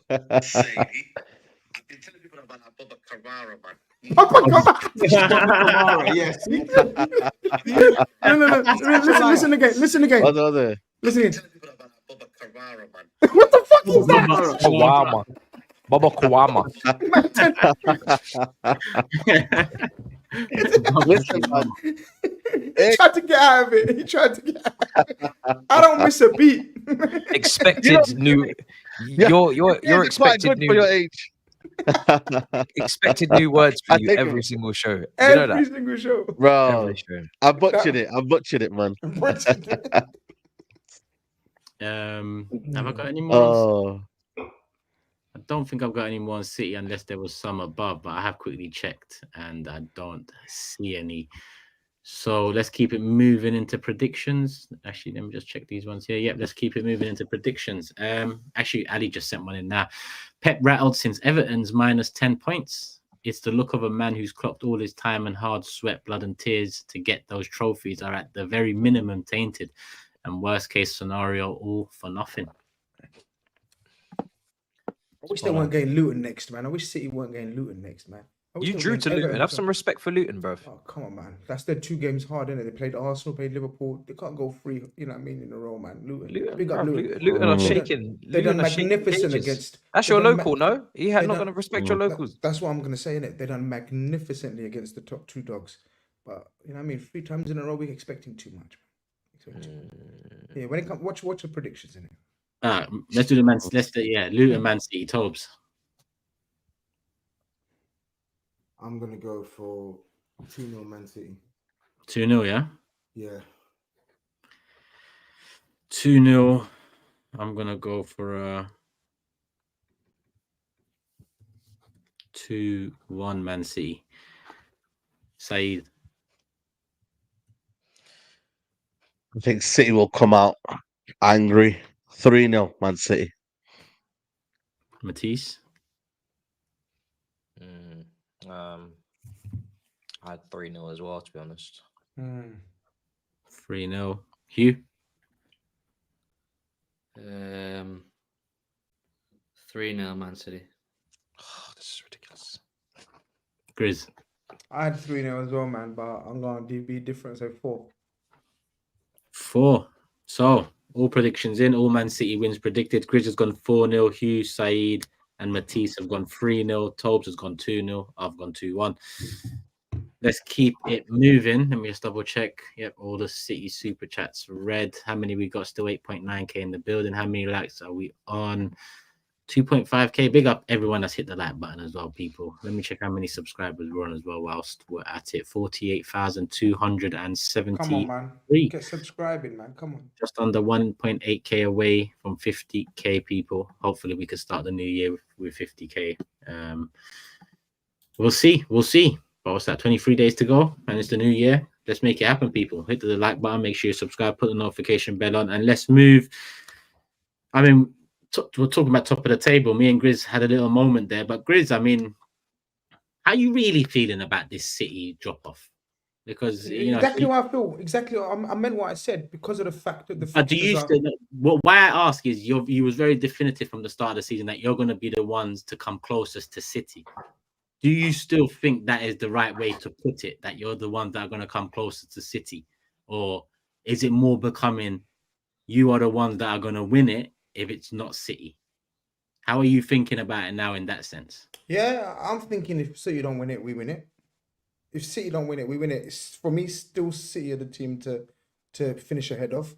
Even though you guys are, obviously we're going to come to you guys. You guys are doing a fantastic job and you're showing the right mentality, pulling off last minute winners, and they only inspire, confidence. But we're good, man. We've not played well.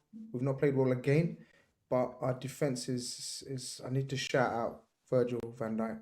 You guys made me got into my head last season and made me say Virgil van Dijk won't be part of LFC 2.0, you bastards.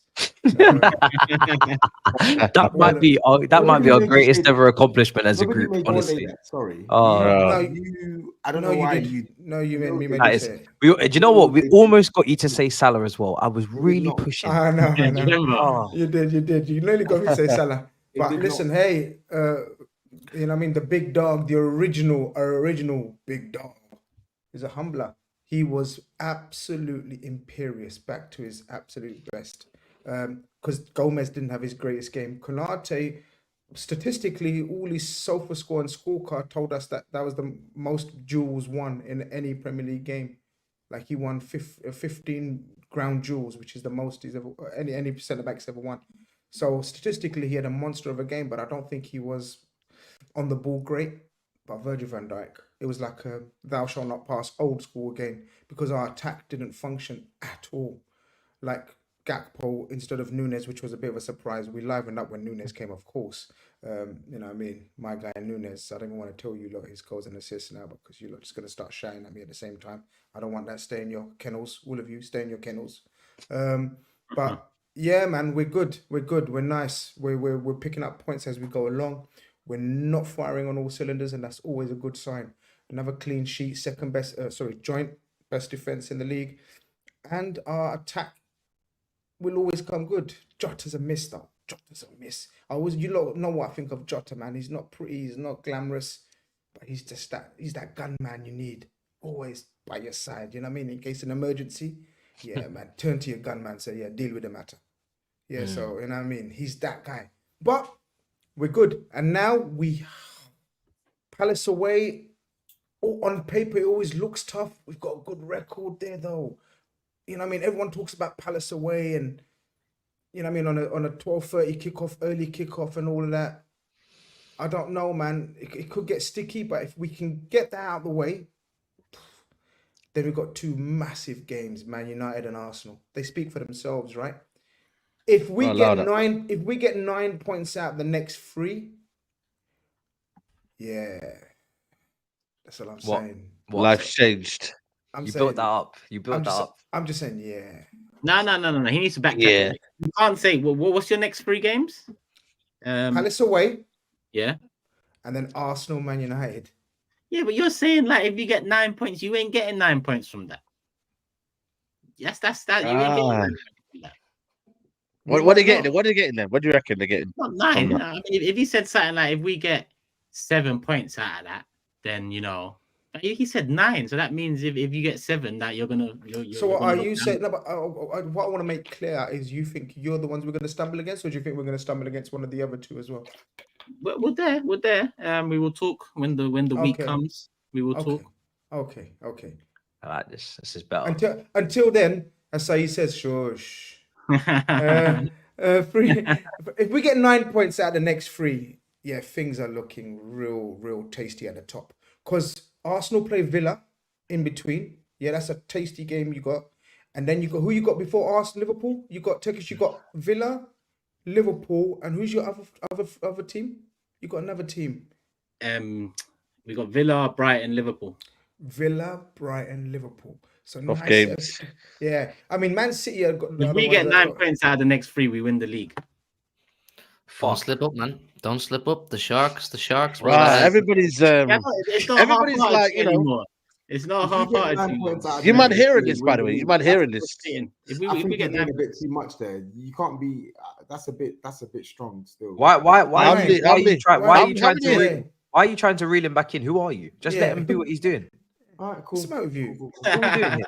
Let the man sing. How hard you've been saying all these years. You've been saying get off the fence. Your ass has got splinters on it. And the one time he gets off the fence and he starts doing laps around the garden, you're trying to rein him back in and tell him to come back outside. Let him skip. You're right. We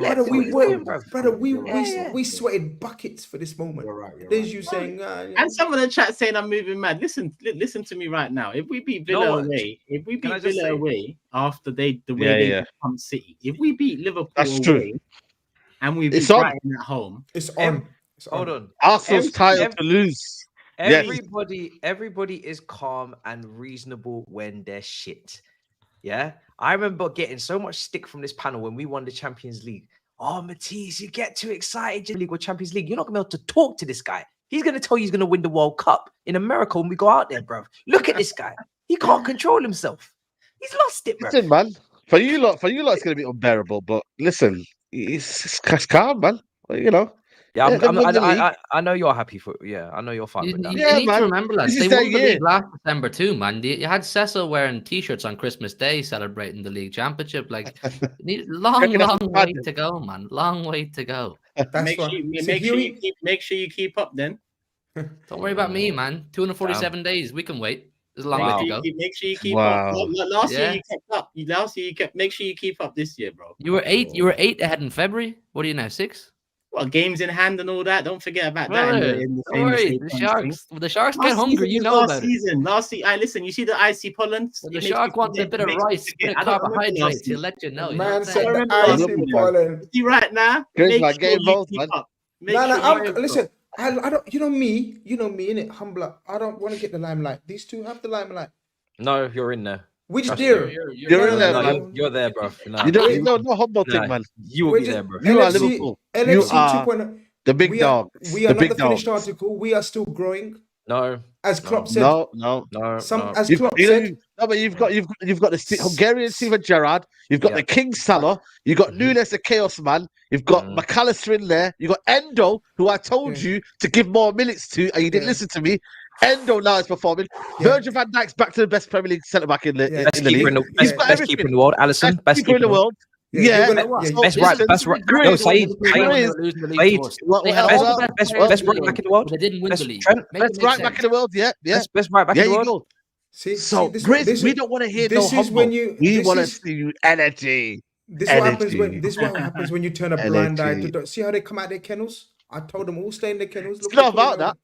When it's the It's not Liverpool about that. section, they come out their kennels hard. Listen, this is an open everything. yard, No, brother. do you know? This is Do you an know? open Do you know field. why? It's an open yard, man. Let me finish. Let me finish. Everything stated, you will feel. Brother. What's you saying? You must what? No. Those don't hear must Those feel. who don't hear must feel. Yeah, those that don't hear must feel. So you're not listening to me, so you're not hearing, so you must feel. Brother, I don't want this bridesmaid behavior from you, bro. You said minimum you're finishing second, and that was to City. City are having a mini implosion over there. That means you're up next, King. That means you're up next, King. You know me. what I don't flip flop. I'm still sticking to my same thing. I'm being consistent. Yeah, but with you're the not start. going to go under the radar if City are dropping points and you're next up. There's bro. no radar. There's no under radar. There's no under the radar, bro. No You're radar. tea, you're the, cup you're the of big tea. dog. Big 1 dog. a.m. in the morning, cup of tea. Please speak to me nice. Big... Bro. So what are you saying? It's a 2-horse race then, and you're just? I'm saying it's a 3-horse race, my brother. Like what I tweeted last time. Remember Saeed pulled out my tweet? Yeah, it's a free. Oh, you pulled out my tweet. Sorry. Yeah, you pulled off my tweet, and I'm sticking with that. It's a 3-horse race. I think it's going to be a I think it's going to be a fantastic title race. I'm a realist. I'm a real. I told you, look, we'll be back. We're back. You look after your own teams. I look after my own.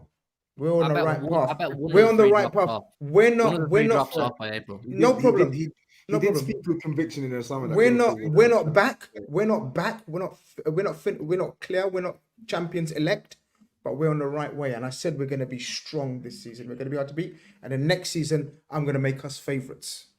You heard it already. ITK. I love it. It's just so good to see real rivalry now. No more of this cuddling crap. No Good. more cuddling. I'm jealous. I told you a few weeks ago. I'm serious. No more. I'm banter. so jealous. I'm not serious. involved in this, man. This looks like When it good comes fun. to my chat, don't banter. I'm serious now. This looks like great fun. Saeed, don't you wish you just told right? So look at this, man. This is wonderful to see, man. I wish I was involved in this. Yeah, shit, man. God Grab damn. your Yeah. balls, man. Come on, you grab your balls. You got history. I've got nothing. Grab your balls and stop bitching. Yeah. Man said you got history. I've got nothing. Grab your balls and stop bitching. Hey, He's in his robe. He's crying tears. Shut up. Pause. that is some advice. Pause. He gave you Damn. the All right. greatest advice you could ever Bro, get. that rum went to him. That rum went to him. You do rum. You do rum. Oh, mate. Well, we talked about Liverpool. Might as well bring in Arsenal now as well before we move on to predictions, and then we can wrap it up with the Tottenham one. But yeah, the Arsenal game was mad. No one expected it. The Arsenal game was mad. Like Luton are getting a lot of praise, and I think Luton deserves some praise. But the reality is, it's David Raya that made it a contest. Made it a contest. No Mistakes. That's a told full you. one. What did I say about this, brother? Huh? Is We did it say- a clear and obvious upgrade? And I got pelted for it. Probably not here. I think it was somewhere else. Maybe when. Nah, not here. They're both shit, What? man. Bro, Well, they're listen. both shit, but Ramsdale is shit, bro. Come on. Stop Can't it. say shit. It's shit and shit, man. It's shit and shit, innit? I'm being listen. It's hyperbole. It's hyperbole, right? Yeah, he doesn't like you. Remember, Ramsdale- he has an agenda. Let him. Yeah, but then you say shit, and then Saeed says shit and shit. You're getting others started, like. Okay, all right, okay, cool. Let me be honest. Ramsdale is not The mid off. Ramsdale is not shit. Yeah, David Raya in his time in the Premier League has been a better goalkeeper than Ramsdale. David Raya has since joined Arsenal, and he has been dog shit for Arsenal, right? So now the better goalkeeper that Arsenal signed to replace the meaty goalkeeper is playing shit. So now you have two, as it stands, you have two shit options that you have to pick from. So if you play Ramsdale, cool. He'll cost you like he did, like he almost did against Brentford. But if you play Raya, he'll cost you like he did against you played Luton. So it's a lose-lose situation for you lot right now. You're smiling so much. You know we're top of the league, yeah, and we're through in the Champions League. Yeah, you're top of the league. I didn't say you're not top of the league. I'm just saying you're smiling too much saying that. I think you need to remember why TOBS is investing so much. You're talking to top of the league, bro. You're talking to top of the league. Have some respect. Yeah. Okay, cool. But me smiling isn't a sign of disrespect. No, but I don't want you to enjoy what you're saying. When you talk about Arsenal, you don't enjoy it. You don't enjoy it. Brother, I can enjoy whatever I like. You're not my dad, yeah? I can enjoy whatever I like. Yeah. You cannot tell me what I can and can't smile at. We're talking about a situation that you have at your club. You are top of the league. You are winning your games. Why are you so bothered about me smiling about your goalkeeping conundrum? Smile and talk about Kai. Smile and talk about Kai. Talk about Kai. What do you mean smile about? Talk about Why you stop smiling? Smile, bro. Hey, I'm smiling. He's shit. That's what's hilarious. Kai Havertz he's gonna trick you. He's warming. He's gonna give you a couple good games of good performances. Then he's gonna get you lot back inside, and then he's gonna revert back to type. I've seen this story. Bottom left is testament to this story. I have been having this same tussle with bottom left for 3 years. He scored a Champions League winning goal for us. Okay. And I'm seeing Arsenal fans gassing him now, messaging me, "Oh, King Kai, have you seen the King Kingdom? Have you, bro?" So on the other day, have you seen the King's Kingdom? Bro, it's been a couple of games against some meaty teams, bro. You need to relax. They're calling him Kingdom Kai. Kingdom Kai. Crazy. Wow, crazy, bro. The bar is do you know what? Do you know what's lovely? It doesn't take much. A title race. Not winning anything though, but actually, just in it and involved. This is GA this season. What's this GA this season? I am happy for your happiness. I am happy for your happiness. I just hope it doesn't all go into flames like last season, because it would be a mighty shame if you don't. I really do. It would be a mighty shame if you don't seal the deal this season, because all of this has got to end with something. Your fan base is so big, and I'll give you your respect. In London, you can't go nowhere without seeing an Arsenal fan. They stop you. They say, what's bad? Yeah. You know who's top of the league? I said, brother, what's your name? Let's introduce each other first. Let's go. You know what's bad? Yeah. But you kind of must, because there's so many of you. No, they must. If it goes wrong, I'm on the must bus. Mate, if it goes wrong, the thing is, they must. If it goes right, pause. Man said I'm on the must bus. The must bus, bro. No, that's wild. That's wild. Yo, what? That's crazy. That is what. That's crazy. I just clocked that. Everyone no. That's crazy. It's in a bit. Yo. That's mad. Play the outro. What are we doing? Mad. Yo, what we doing now? What we doing? It's crazy. I didn't hear no T. That's crazy, bro. I didn't hear no T. You're getting on to me to say Boubacar Kamara, yeah? You're getting on to me for Boubacar Kamara.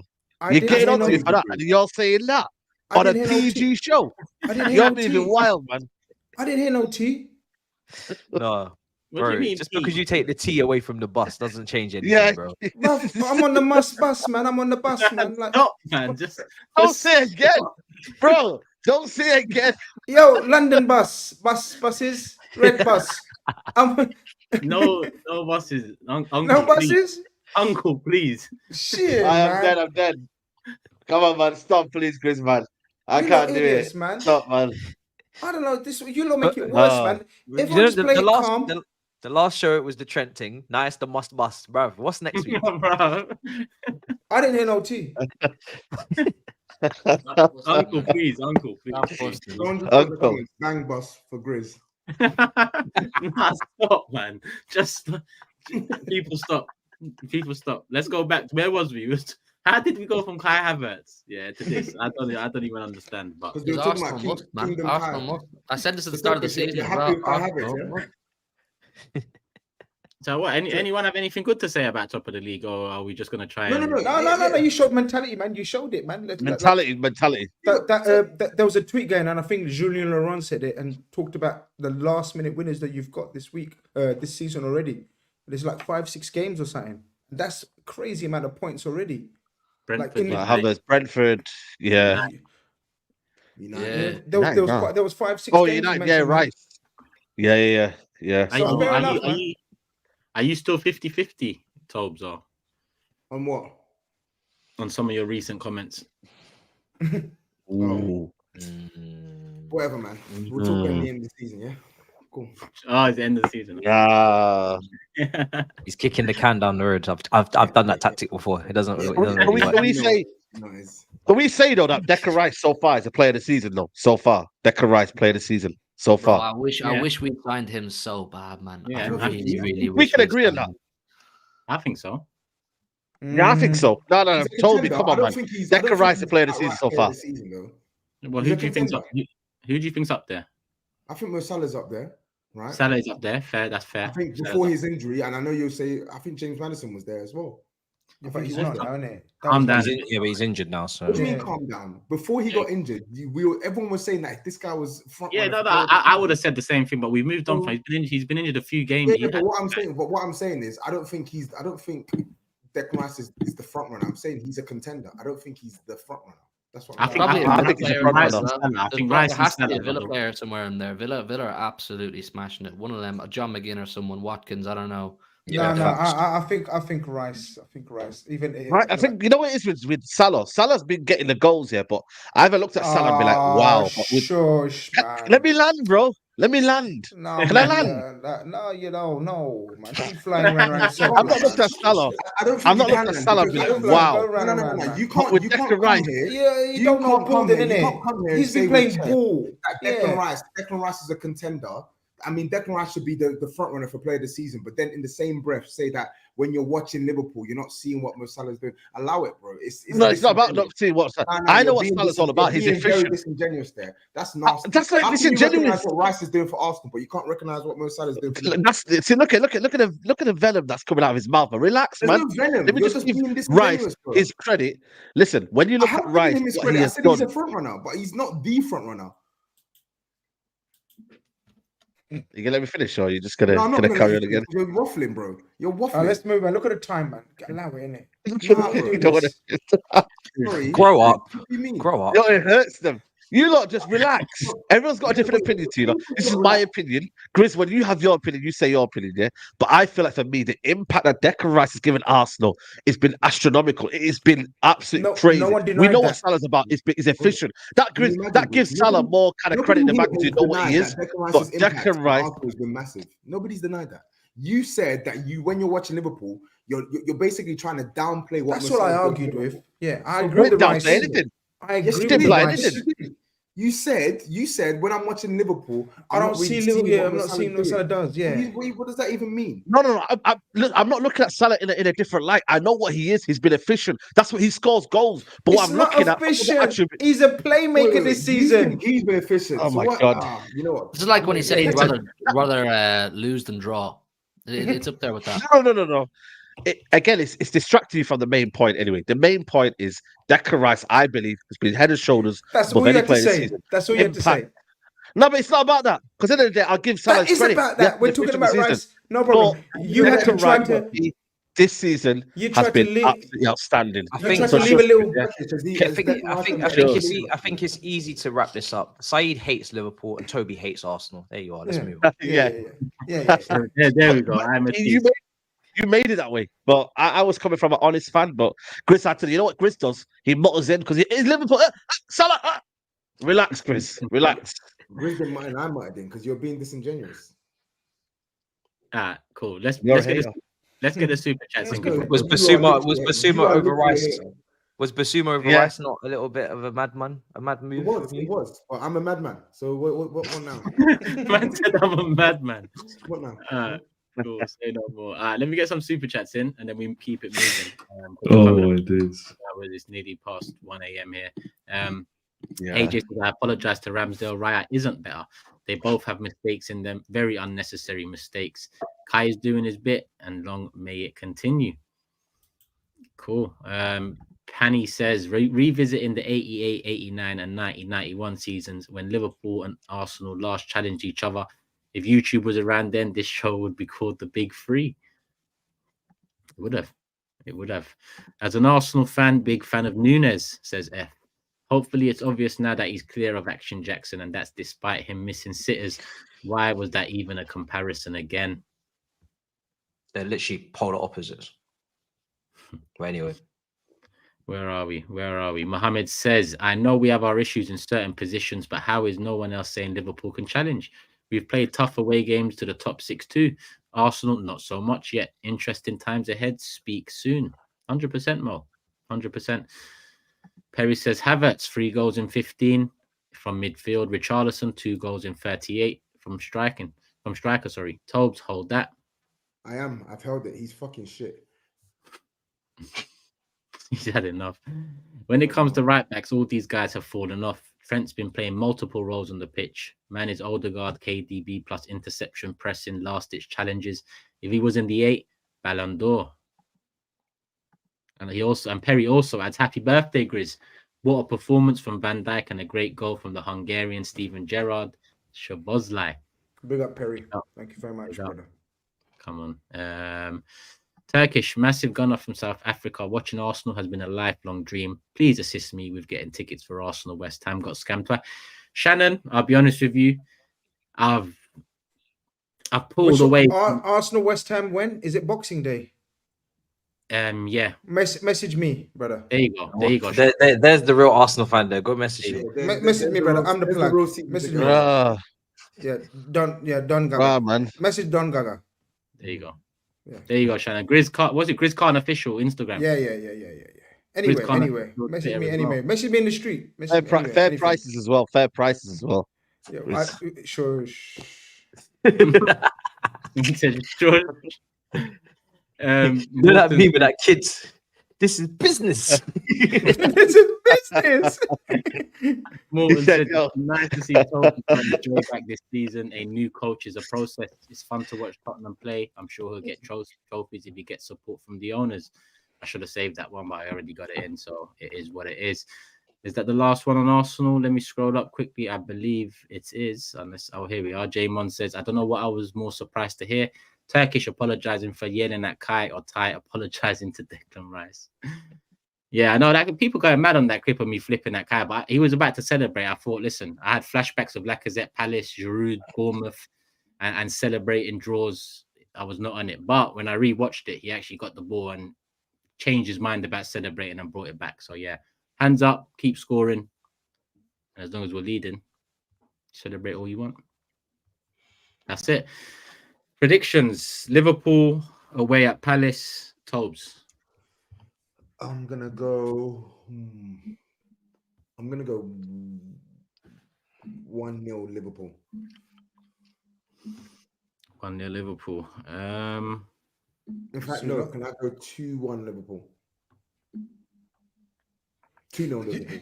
Are you trying? Yeah, this brother's a scattered gun. He's trying to confuse Huey. Like Huey ain't listening to the last answer. I'm listening. Huey's just waiting for the last answer. Locked in. I'm gonna go for a 3-1 Liverpool. SAEED. I'm gonna go for a 2-0 Liverpool. 2-0 Matisse. 3-1 Liverpool. 3-1 Hugh. 2-1 Liverpool. 2-1. Man was listening. 1-0 Liverpool. 1-0. So all Liverpool wins. 3-1 from me and Matisse. 2-1 from Hugh. 2-0 from SAEED and TOBS. And GRIZZ has gone for a 1-0. Aston Villa Arsenal. TOBS. Aston Villa Arsenal. It's at Emirates, right? Nope. Villa Park. Oh shit! It's at Villa Park. Mm-hmm.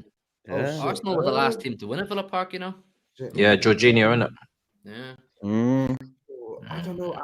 Something's telling me that Arsenal are going to win this game, man. I feel like the way Villa play is tailor-made for Arsenal. I really want Arsenal to lose. I'm going to go for 2-1 win to Arsenal. 2-1. I'm going 3-1 Arsenal. SAEED. I'm gonna go with 2-2 draw. 2-2. Yeah, we know 2-2 means a draw. You don't need to say draw. Matisse. 1-1 draw.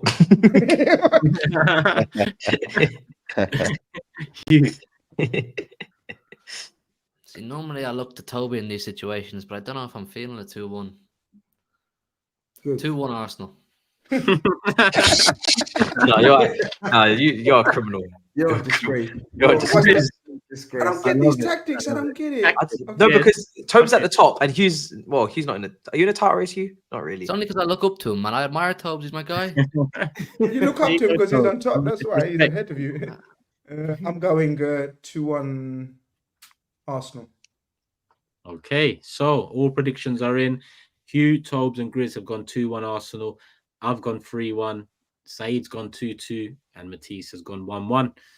On we move. Let me just double check any Arsenal. Nope, no more Arsenal super chats in. People, wrap up the super chats now because I've still got 18 there, and I'm not going to get through 18. I'm going to get through a few of those for sure. So apologies if I don't get through yours, but end the super chats now. No more, please. Save your money. Wait till the next show. Tobes, I mean, you made it back. I mean, you probably calmed down a bit. You started the show quite quiet for your standards. Yeah, I was just angry. I was just trying to keep a lid on my anger. But I really thought we were going to win this game, man. And it sucks because it's like these are 2 home games. Like Chelsea, I feel like, in fact, all 3 home losses we've had on the spin, all avoidable. Honestly, all in situations where we're on top, we're dominating the game, we're looking like the side that are gonna win the game of football, and we either don't take our chances or we get a rush of blood to the head and we just start doing stupidness on the football pitch, or we drop off, or we just gift the opposition goals. And it's just like, I look at Chelsea, I look at Villa, I look at West Ham, and I felt like we had the capacity to win all of these games, and we showed that with our start. And we just, I don't know, man. The West Ham one today, I mean, it's different circumstance to Aston Villa, because Aston Villa at least we created like more than enough chances to have been out of sight, right? This one, we were on top in the first half. We went ahead early. We didn't consolidate our lead, right? We left the space in transition by design because of the way we play, because of how we put pressure on the opposition. So if they play for our press, they're in at our defense. And I just felt like in the second half, it just went a bit flatter, man. Like the attack, oh God. Like, I don't even want to like Richarlison. Bro, he stinks, man. He's such a bad player, Richarlison. If he would do my head in if he was my player. The guy couldn't finish his dinner. We'll talk on Richarlison, but he was a sub. Like, he was shit, right? Yes, but he was a sub. The starting 3 were bad. They were worse than Richarlison. Brennan Johnson was the worst game he's put in a Spurs shirt. He's not good. I keep telling you, he's not good today. He was awful today. Son, I think when teams set up in a low block, that's the way to get Son out of the game. When he plays through the middle, he can't really deal with teams that set up in a low block, because they close off the space that he can operate in, especially when the centre backs are super physical, like Zuma was today. Like, it makes the game difficult for Son to get into it, and in those moments you need the wide guys to offer more. And Brennan Johnson and Kulusevski today were awful, man. Awful. Kulusevski was so bad today, and we're 14 or 15 games in, and we're still searching for consistency in our attackers' contribution to our games, right? Spurs have attacked well in terms of how we build play, how we get into the opposition's box and stuff, right? But our attackers this season, I think, have been the worst part of our team. If you look at our team, when everyone's fit and the 11 are firing, the one area where people can point to and say, you know what, Spurs need serious improvement on is the attack. When Van de Ven, Romero, Porro, and Destiny were there, the defense was calm. The midfield was calm. It's the attack, in my opinion, that has been much less consistent than the midfield and the defense. And I think it goes back to the point I was making in the summer. Like, I'm actually quite comfortable with what Brennan Johnson's offered so far in the Spurs shirt outside of today. But this goes back to the point I made in the summer as to why I didn't want Brennan Johnson. It's nothing against He's dead food. It's nothing against Brennan Johnson. It's just How much did he cost, by the way? 50 million. There's nothing 40 special million, 50 about it. There's million. nothing special about it. But my issue isn't, I'm not even trying to get at Brennan Johnson in isolation, right? My issue is the attacker that Spurs needed to sign is someone who can actually destabilize the defense. And we've got Brennan Johnson. I think he can score goals. Kulusevski, he can take on players, but his decision making is poor. We've got guys who've got characteristics that if you put them together, you would have like a really good winger. But the problem is they're all spread out across like 3 or 4 players. So where Brennan Johnson's actually quite sharp in front of goal, his 1v1 game isn't that great. Where Kulusevski can take players on, his decision making is poor. His finishing isn't great. Like, it's just jarring. And then, like you said, Richarlison, in a game in the second half where, okay, we've dropped off in intensity and West Ham are setting their shape. They've somehow got a goal. Honestly, the goals that we conceded today, oh my days, man. Like, it's just gifted them. Ridiculous goals. Like, if there's one team you don't want to be gifting goals, it's West Ham, because they will sit in the nastiest block and will just make it difficult for you and will just pick you off in the counter attack, right? So you can't be gifting them goals. And then you gift them goals, and the attackers that we have to bring off the bench. I mean, Richarlison, man, like, I'm just sick to death of having to rely on this guy. What do you do with him now? What do you have to do with him now? You have to sell him? What do you have to sell him? To sell him. I'm done with him. You have to sell him, innit? Facts. Make a big loss. Where is he gonna go? Who's he gonna go? Who's gonna go now? Saudi Arabia, man. Back when he came, He misses everything, and his link play is atrocious. I'm tired of it now. I'm done with the whole Richarlison. I'm done with it, man. It's just the attack. I think in January, it is clear we need a centre back and we need an attacker. That is non-negotiable. And I don't just mean a media attacker. I don't want to see another Solomon. I don't want to see another Brennan Johnson. I don't want to see another Kulu. I want to see someone who's actually going to come and raise the level across our attack right now. I want to see a level raiser. That's what I want to see. Take Rashford. Get us that attacker. What? Is it like a Pedro Neto type? Of course he would. Yes, bro. Yes, it's like a Pedro Neto. Bring someone who will actually lift this attack when the chips are down. Would you take and Grealish? other men are not delivering. Simple. Grealish is better than. You know what's mad? Good eye, mate, man. Good. You know what's mad, yeah? And by the way, yeah. Johnson. By the way, yeah, I think he is better. Yeah, he's a baller. Grealish is a good player. He's just overrated and doesn't score. Sancho. Someone's saying Sancho in the chat. How's that? No. Bro, Sancho would cook on the Ange ball. No, bro. You're not having Sancho at Spurs. Come on, man. Don't do that. Listen, do you know what it is? I've seen this before. You're right. There's more to Sancho now than just football. It's now mentally, physically, even potentially, because he's been. He would cook, man. He would cook. You're lying. You're lying because you want to sell him. Shit. Yeah, he would cook shit, bro. He would cook on the Ange. In the system, he would cook.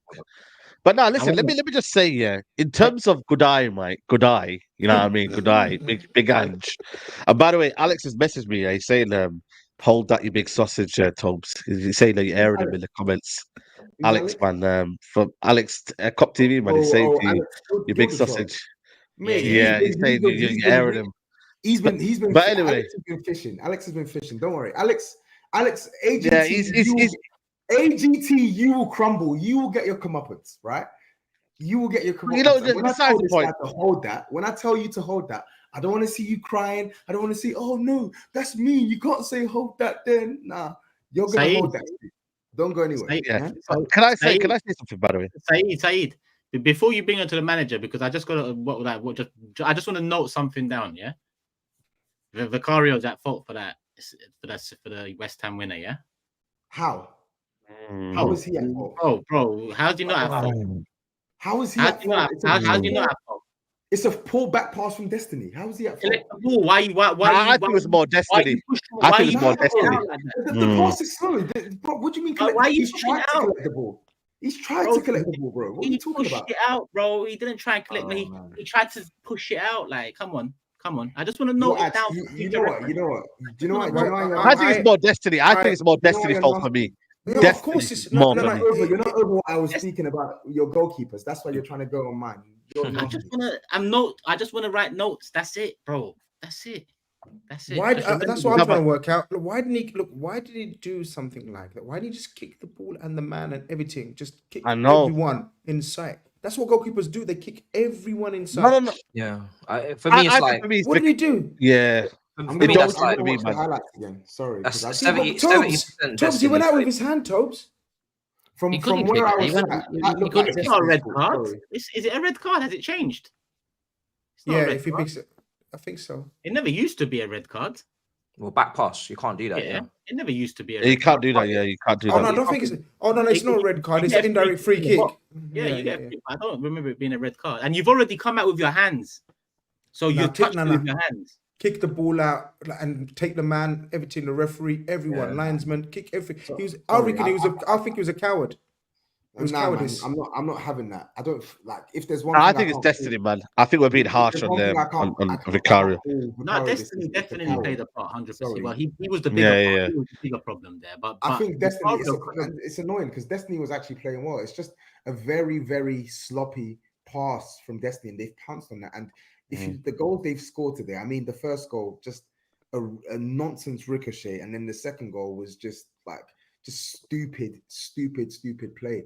And it's just like, you've literally just gifted this team 2 goals out of nothing. And defensively, I'll give West Ham their credit. In the second half, they made it difficult for Spurs. But I also think on the flip side, we didn't do enough to test this defense. I've seen Brentford put 3 goals past this defense. I've seen this defense worked in recent weeks.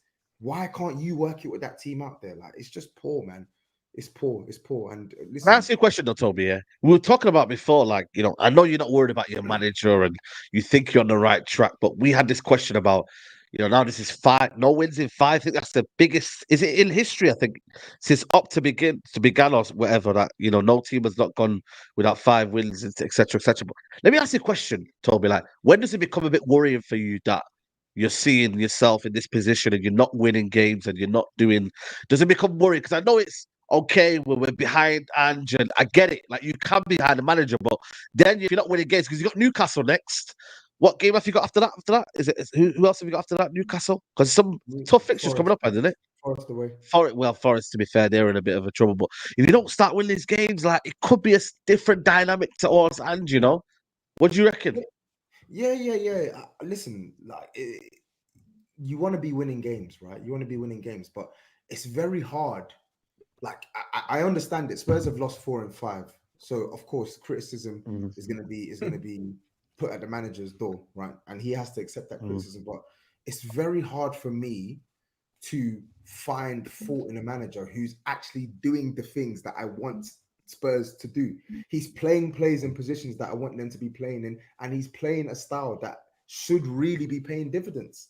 Like, I can't say that Spurs have lost this game today because of Ange Postecoglou. I can't say that. I'm sorry. I just can't. If there's one thing I can criticize him for today, okay, cool. You shouldn't have taken off Lo Celso and brought on Oliver Skip. That's my only criticism of him. I think we do need to start winning games. Absolutely. We definitely need to start winning games. But I also realized that I didn't even expect Spurs to be this good to begin with anyway. I didn't. At the start of the season, my aim was try and get back into the top 6, change the brand of football, try and make a better fist in top competitions, right? And I know you want to. I know you want to make your point, Grizz, right? Which one? I think one, he's had to deal with a lot with the injuries, and 2, I think even with the injuries, he's still been able to get Spurs to maintain a style. Like, ultimately, above everything, it's about changing the way we play. So yes, there's going to be periods like this period where we haven't won in 4 or 5 or whatever, and the results aren't going our way. I don't want that to deter him and get him to abandon his principles. That's not what I want. I want him to stick. I want him to stick to his principles and get Spurs playing the way he wants Spurs to play. I think the wins will come. I believe that. Two things. Just how serious was the Son injury? Any idea? Was it bad? I don't think he is injured. He was crying on the subs bench. Is that just him? I don't think he's injured. I think he had a knock. He was but I don't think proper he's in injured. tears, man. He was all crying. And secondly, last season a couple of teams had a good spell, and he was like, expectations change. So yeah, but we're in December, Grizz. My expectation is my expectation at the start of the season is why I can give the manager grace. I'm not saying that that's my expectation now. I believe that if Spurs don't finish in the Champions League based off what I've seen this season, I think that'll be a disappointing season. But to Saeed's point, when are you going to start being worried about the manager? I can't be worried about the manager. That's fair. That's fair. If you've said that, if Spurs don't finish in the top four after the start, I want to see in the team. That's fair. That's fair. Let me get some super chats in, and then we'll do the predictions, and then we'll slowly but surely wrap it up. A few on Tottenham. S says, TOBS said, Rock Nation, aka AGT, you will crumble. Maybe Basuma over Rice as an 8, but not overall. Basuma got hooked when they needed a goal, whilst Rice scores winners. Sorry, just on this super chat. Basuma was probably one of the few players that played well today for Spurs. Like, am I missing something here? He played well today for Tottenham. And he shouldn't have been taken off. I didn't really get that sub. I didn't understand the sub. Obviously, Andrew's trying to, in fact, I do understand it. He's trying to chase the game. But again, it's the ripple effect as a result of bringing on Oliver Skip. Because once you bring on Oliver Skip and you want to make another attacking substitution, you had to take off one of the defensive players. So I can't really put that on Basuma. I got to put that on Ange Postecoglou. You shouldn't have taken off Basuma. Simple. You shouldn't have taken him off. AJ says Spurs have now dropped more points from winning positions than any other team in Europe's top 7 so far this season. Yeah, that was the stats Saeed was trying to pull off, but he ended up saying Squawker. He said Squawker said like the most unbeaten run. That was the one. I was trying to say. Yeah. How's 5 games? It's 1:15 in the morning, Chris. Yeah, and you're here trying to relax. You know what I mean. Man just started adding bare Xtras. That's what it is. Even though that's not really when Xtra is used. Well, I love this guy. It's a magic. And AJ went on to say the media here in Australia have all gone quiet on Ange hype. Next one up, we've got one here from Cryptic Dean. Big up, my guy. Hope you're good. His style makes no sense at this level. Keep praising him. You have to control the game and conserve energy at this level. It's a marathon. Don't get that. We had most of the ball. We had most of the attempts. We didn't lose the game because of a lack of energy. We lost the game because we made mistakes and we were blunt at the top end of the pitch. I don't really get that point, but thank you for the super chat. I think there was more on Tottenham when I scroll above, but let me quickly just have it. Actually, wait, here we are at the top right. Tobes, care to explain, quote, risk taker Basuma hooked while you were needing a goal? Better than Rice. LOL, just say my bad. You've just kind of spoken on that one too. Yeah, I just explained it. Why did Tottenham fans leave their ground early after seeing Declan Rice and having a player like Basuma? Surely they could have believed. They didn't leave the ground early. So what's this guy talking about? Not too sure. Andrew got schooled, says Ice, in the second half by Moyes. Typical Spurs, they may never win, but at least they made friends along the way. Love, mate. Come on. All right, that's the last of the Tottenham ones in. They're going to be on the end of the West Ham are going to be on the end of a real hiding from Ange soon. I don't know when it's going to happen. Maybe this season at their ground, maybe next season. They're going to be at the end of a real hiding, and then we'll see. We'll see if my man sends the super chat again. Newcastle, White Hart Lane. What are you saying? We have to win. We have to win. So I'm going to go for a win. We have to win. We have to win. I'm going to go for 2-1. 2-1 Spurs. 2-1. I'm going to go for a 2-2. Saeed.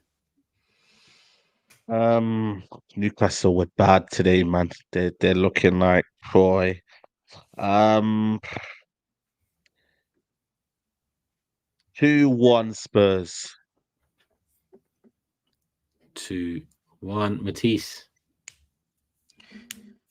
This could go any which way because Newcastle were just tired, I think. Fuck it. Let's go 2-1 Newcastle. 2-1 Newcastle. Hugh. 2-1 Tottenham. 2-1 Spurs. Grizz. 1-1. 1-1. So, round off the predictions. Hugh, SAEED, and TOBS have all gone for a 2-1 Tottenham win. Grizz has gone for a 1-1 draw. 1-0. 1-0. Nah, it's too late. It's too late. No. Too late. That's too late, man. No. For late. Too late for what? Yeah, Too late it's for too what? late. Too It's late. too late. For what? It's too late, man. Too late. Listen, Too just because you're bottom of the league doesn't mean you get to say it when the outro is playing. No, You it's can not say it playing. whenever you want. The It's way you're not- going. We're still, he hasn't gone through my score. 1-0. No, Brother, no, he it's has too late. moved on with the show. Oh, He is come now on, man. I'm talking not about. copying no one. I'm not copying no one. Brother, I'm not he's doing about to promote Manscaped, brother. It's over for you, bro. It's done. it. See, I remember these things, man. As I was saying, Grizz said 1-1. I've said 2-2. And Matisse has gone for a 2-1 Newcastle win. All those predictions will be published on the social media pages, Instagram, TikTok, Twitter, and Twitch at The Big Six Show. Now, let me get some super chats in. PT says, love this show. Do you guys have a quote you didn't must t-shirt? I would legit buy that. Listen, I've said for like a year now, merch will come. And that is the truth. Merch will come. But we're also focusing things on different areas of the brand as well. And it's a juggle at the moment. So what I can promise you is merch will come by the end of the season. And all your favorite slogans and phrases from the show and whatnot will be included in the merch. But number one, we want to make it quality. Number two, we don't want to rush it. And number three, we'll let you know when it lands. Just be here. Make sure you're subscribed. My love for the super chat, PT. JJ says, big up Skull for today's intro. A little token of appreciation, my G. Come on. Jimbo says, thanks again for the best goddamn football podcast on YouTube. Watching late again, but wanted to show support. And show support you did, Jimbo. Love for that. Appreciate it. Guna-san says, big up, lad. It's been a while. I haven't been able to catch a live show in a little while. Loving the show as always, and big up each and every one of you. Love. Appreciate that, my guy. Come on. Cameron says, was a pleasure meeting you this morning, Tobes. Sorry to be that guy who stops you on your way to work. No worries, man. It was good to meet you, bro. Come on. Big up Eritrea says, we'll watch this later. Came in to like the video and wish my uncle a happy birthday. Love the show and we appreciate the consistency. Come on. Happy birthday, Uncle Grizz, and love for the super chat, my brother. Morpheus says, this is late, but I had to do it. The best cooking I've ever had. Love for the love. Don't forget to do Turkish at the end of the stream. Do what? Love for the love, probably. Love for the love. Oh, yeah. Love for the love. Say no more. All right, cool. Shout out the panel, says ND, as I turn 30 in 40 minutes. This was a good present. Thank you for the entertainment. Grizz deserves flowers on Braveheart opinion. Big up. ND, it's now 20 minutes past 1, so happy birthday, my brother. Hope you enjoy perfect Friday birthday so you can go out tonight or do what you want over the weekend. So love for the love for the super chat. And that will be that, people. What's the tape? Any movements at the table? Yep, Grizz had the best weekend of the lot, or the best midweek fixtures of the lot. And the table's looking like this. Close. Don't go anywhere. For the audio listeners, Tobes still top, 8 correct scores, 69 points. That number seems to be following you around a little bit, Tobes. I'm in second place, 10 correct scores, 65 points.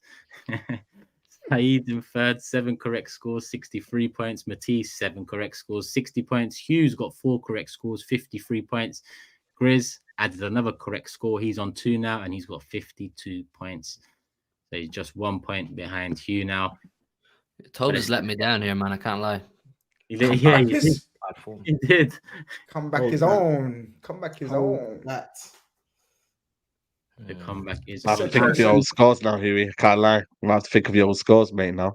Yeah, fix your camera. Come back his own, etc. I lie, he's blurring out. Like, I don't know what's going on over there, but it's the end of the show. But it's basically showing like it's the end of the show. We need to wrap up now. That's good. Right, we're gonna wrap it up. Energy saving camera. Energy saving camera. Energy saving camera. Now, actually, the light's gone on. I just can't be asked to get into Man's been online since 7 a.m. bedtime here in the 100%. UK. Watch along since 7 a.m., man. We've been doing working. We will be there. We will be there. All right, people, hit the like button on the way out. Still 7.3K here. We've hit 3K likes as well. So love for the love. Tell a friend to tell a friend. Make sure you're subscribed. 50K is the target for 1st of January 2024. If you can help make it happen, make it happen. Subscribe, hit the like button. Love for the love. And we'll be back on Monday night. So make sure we'll be back tomorrow night, FC 24, 9 p.m. And we'll be back Monday night for the main show, Game Week 16 review. Make sure you're here, people. Both. Love for the love. We're out. Peace.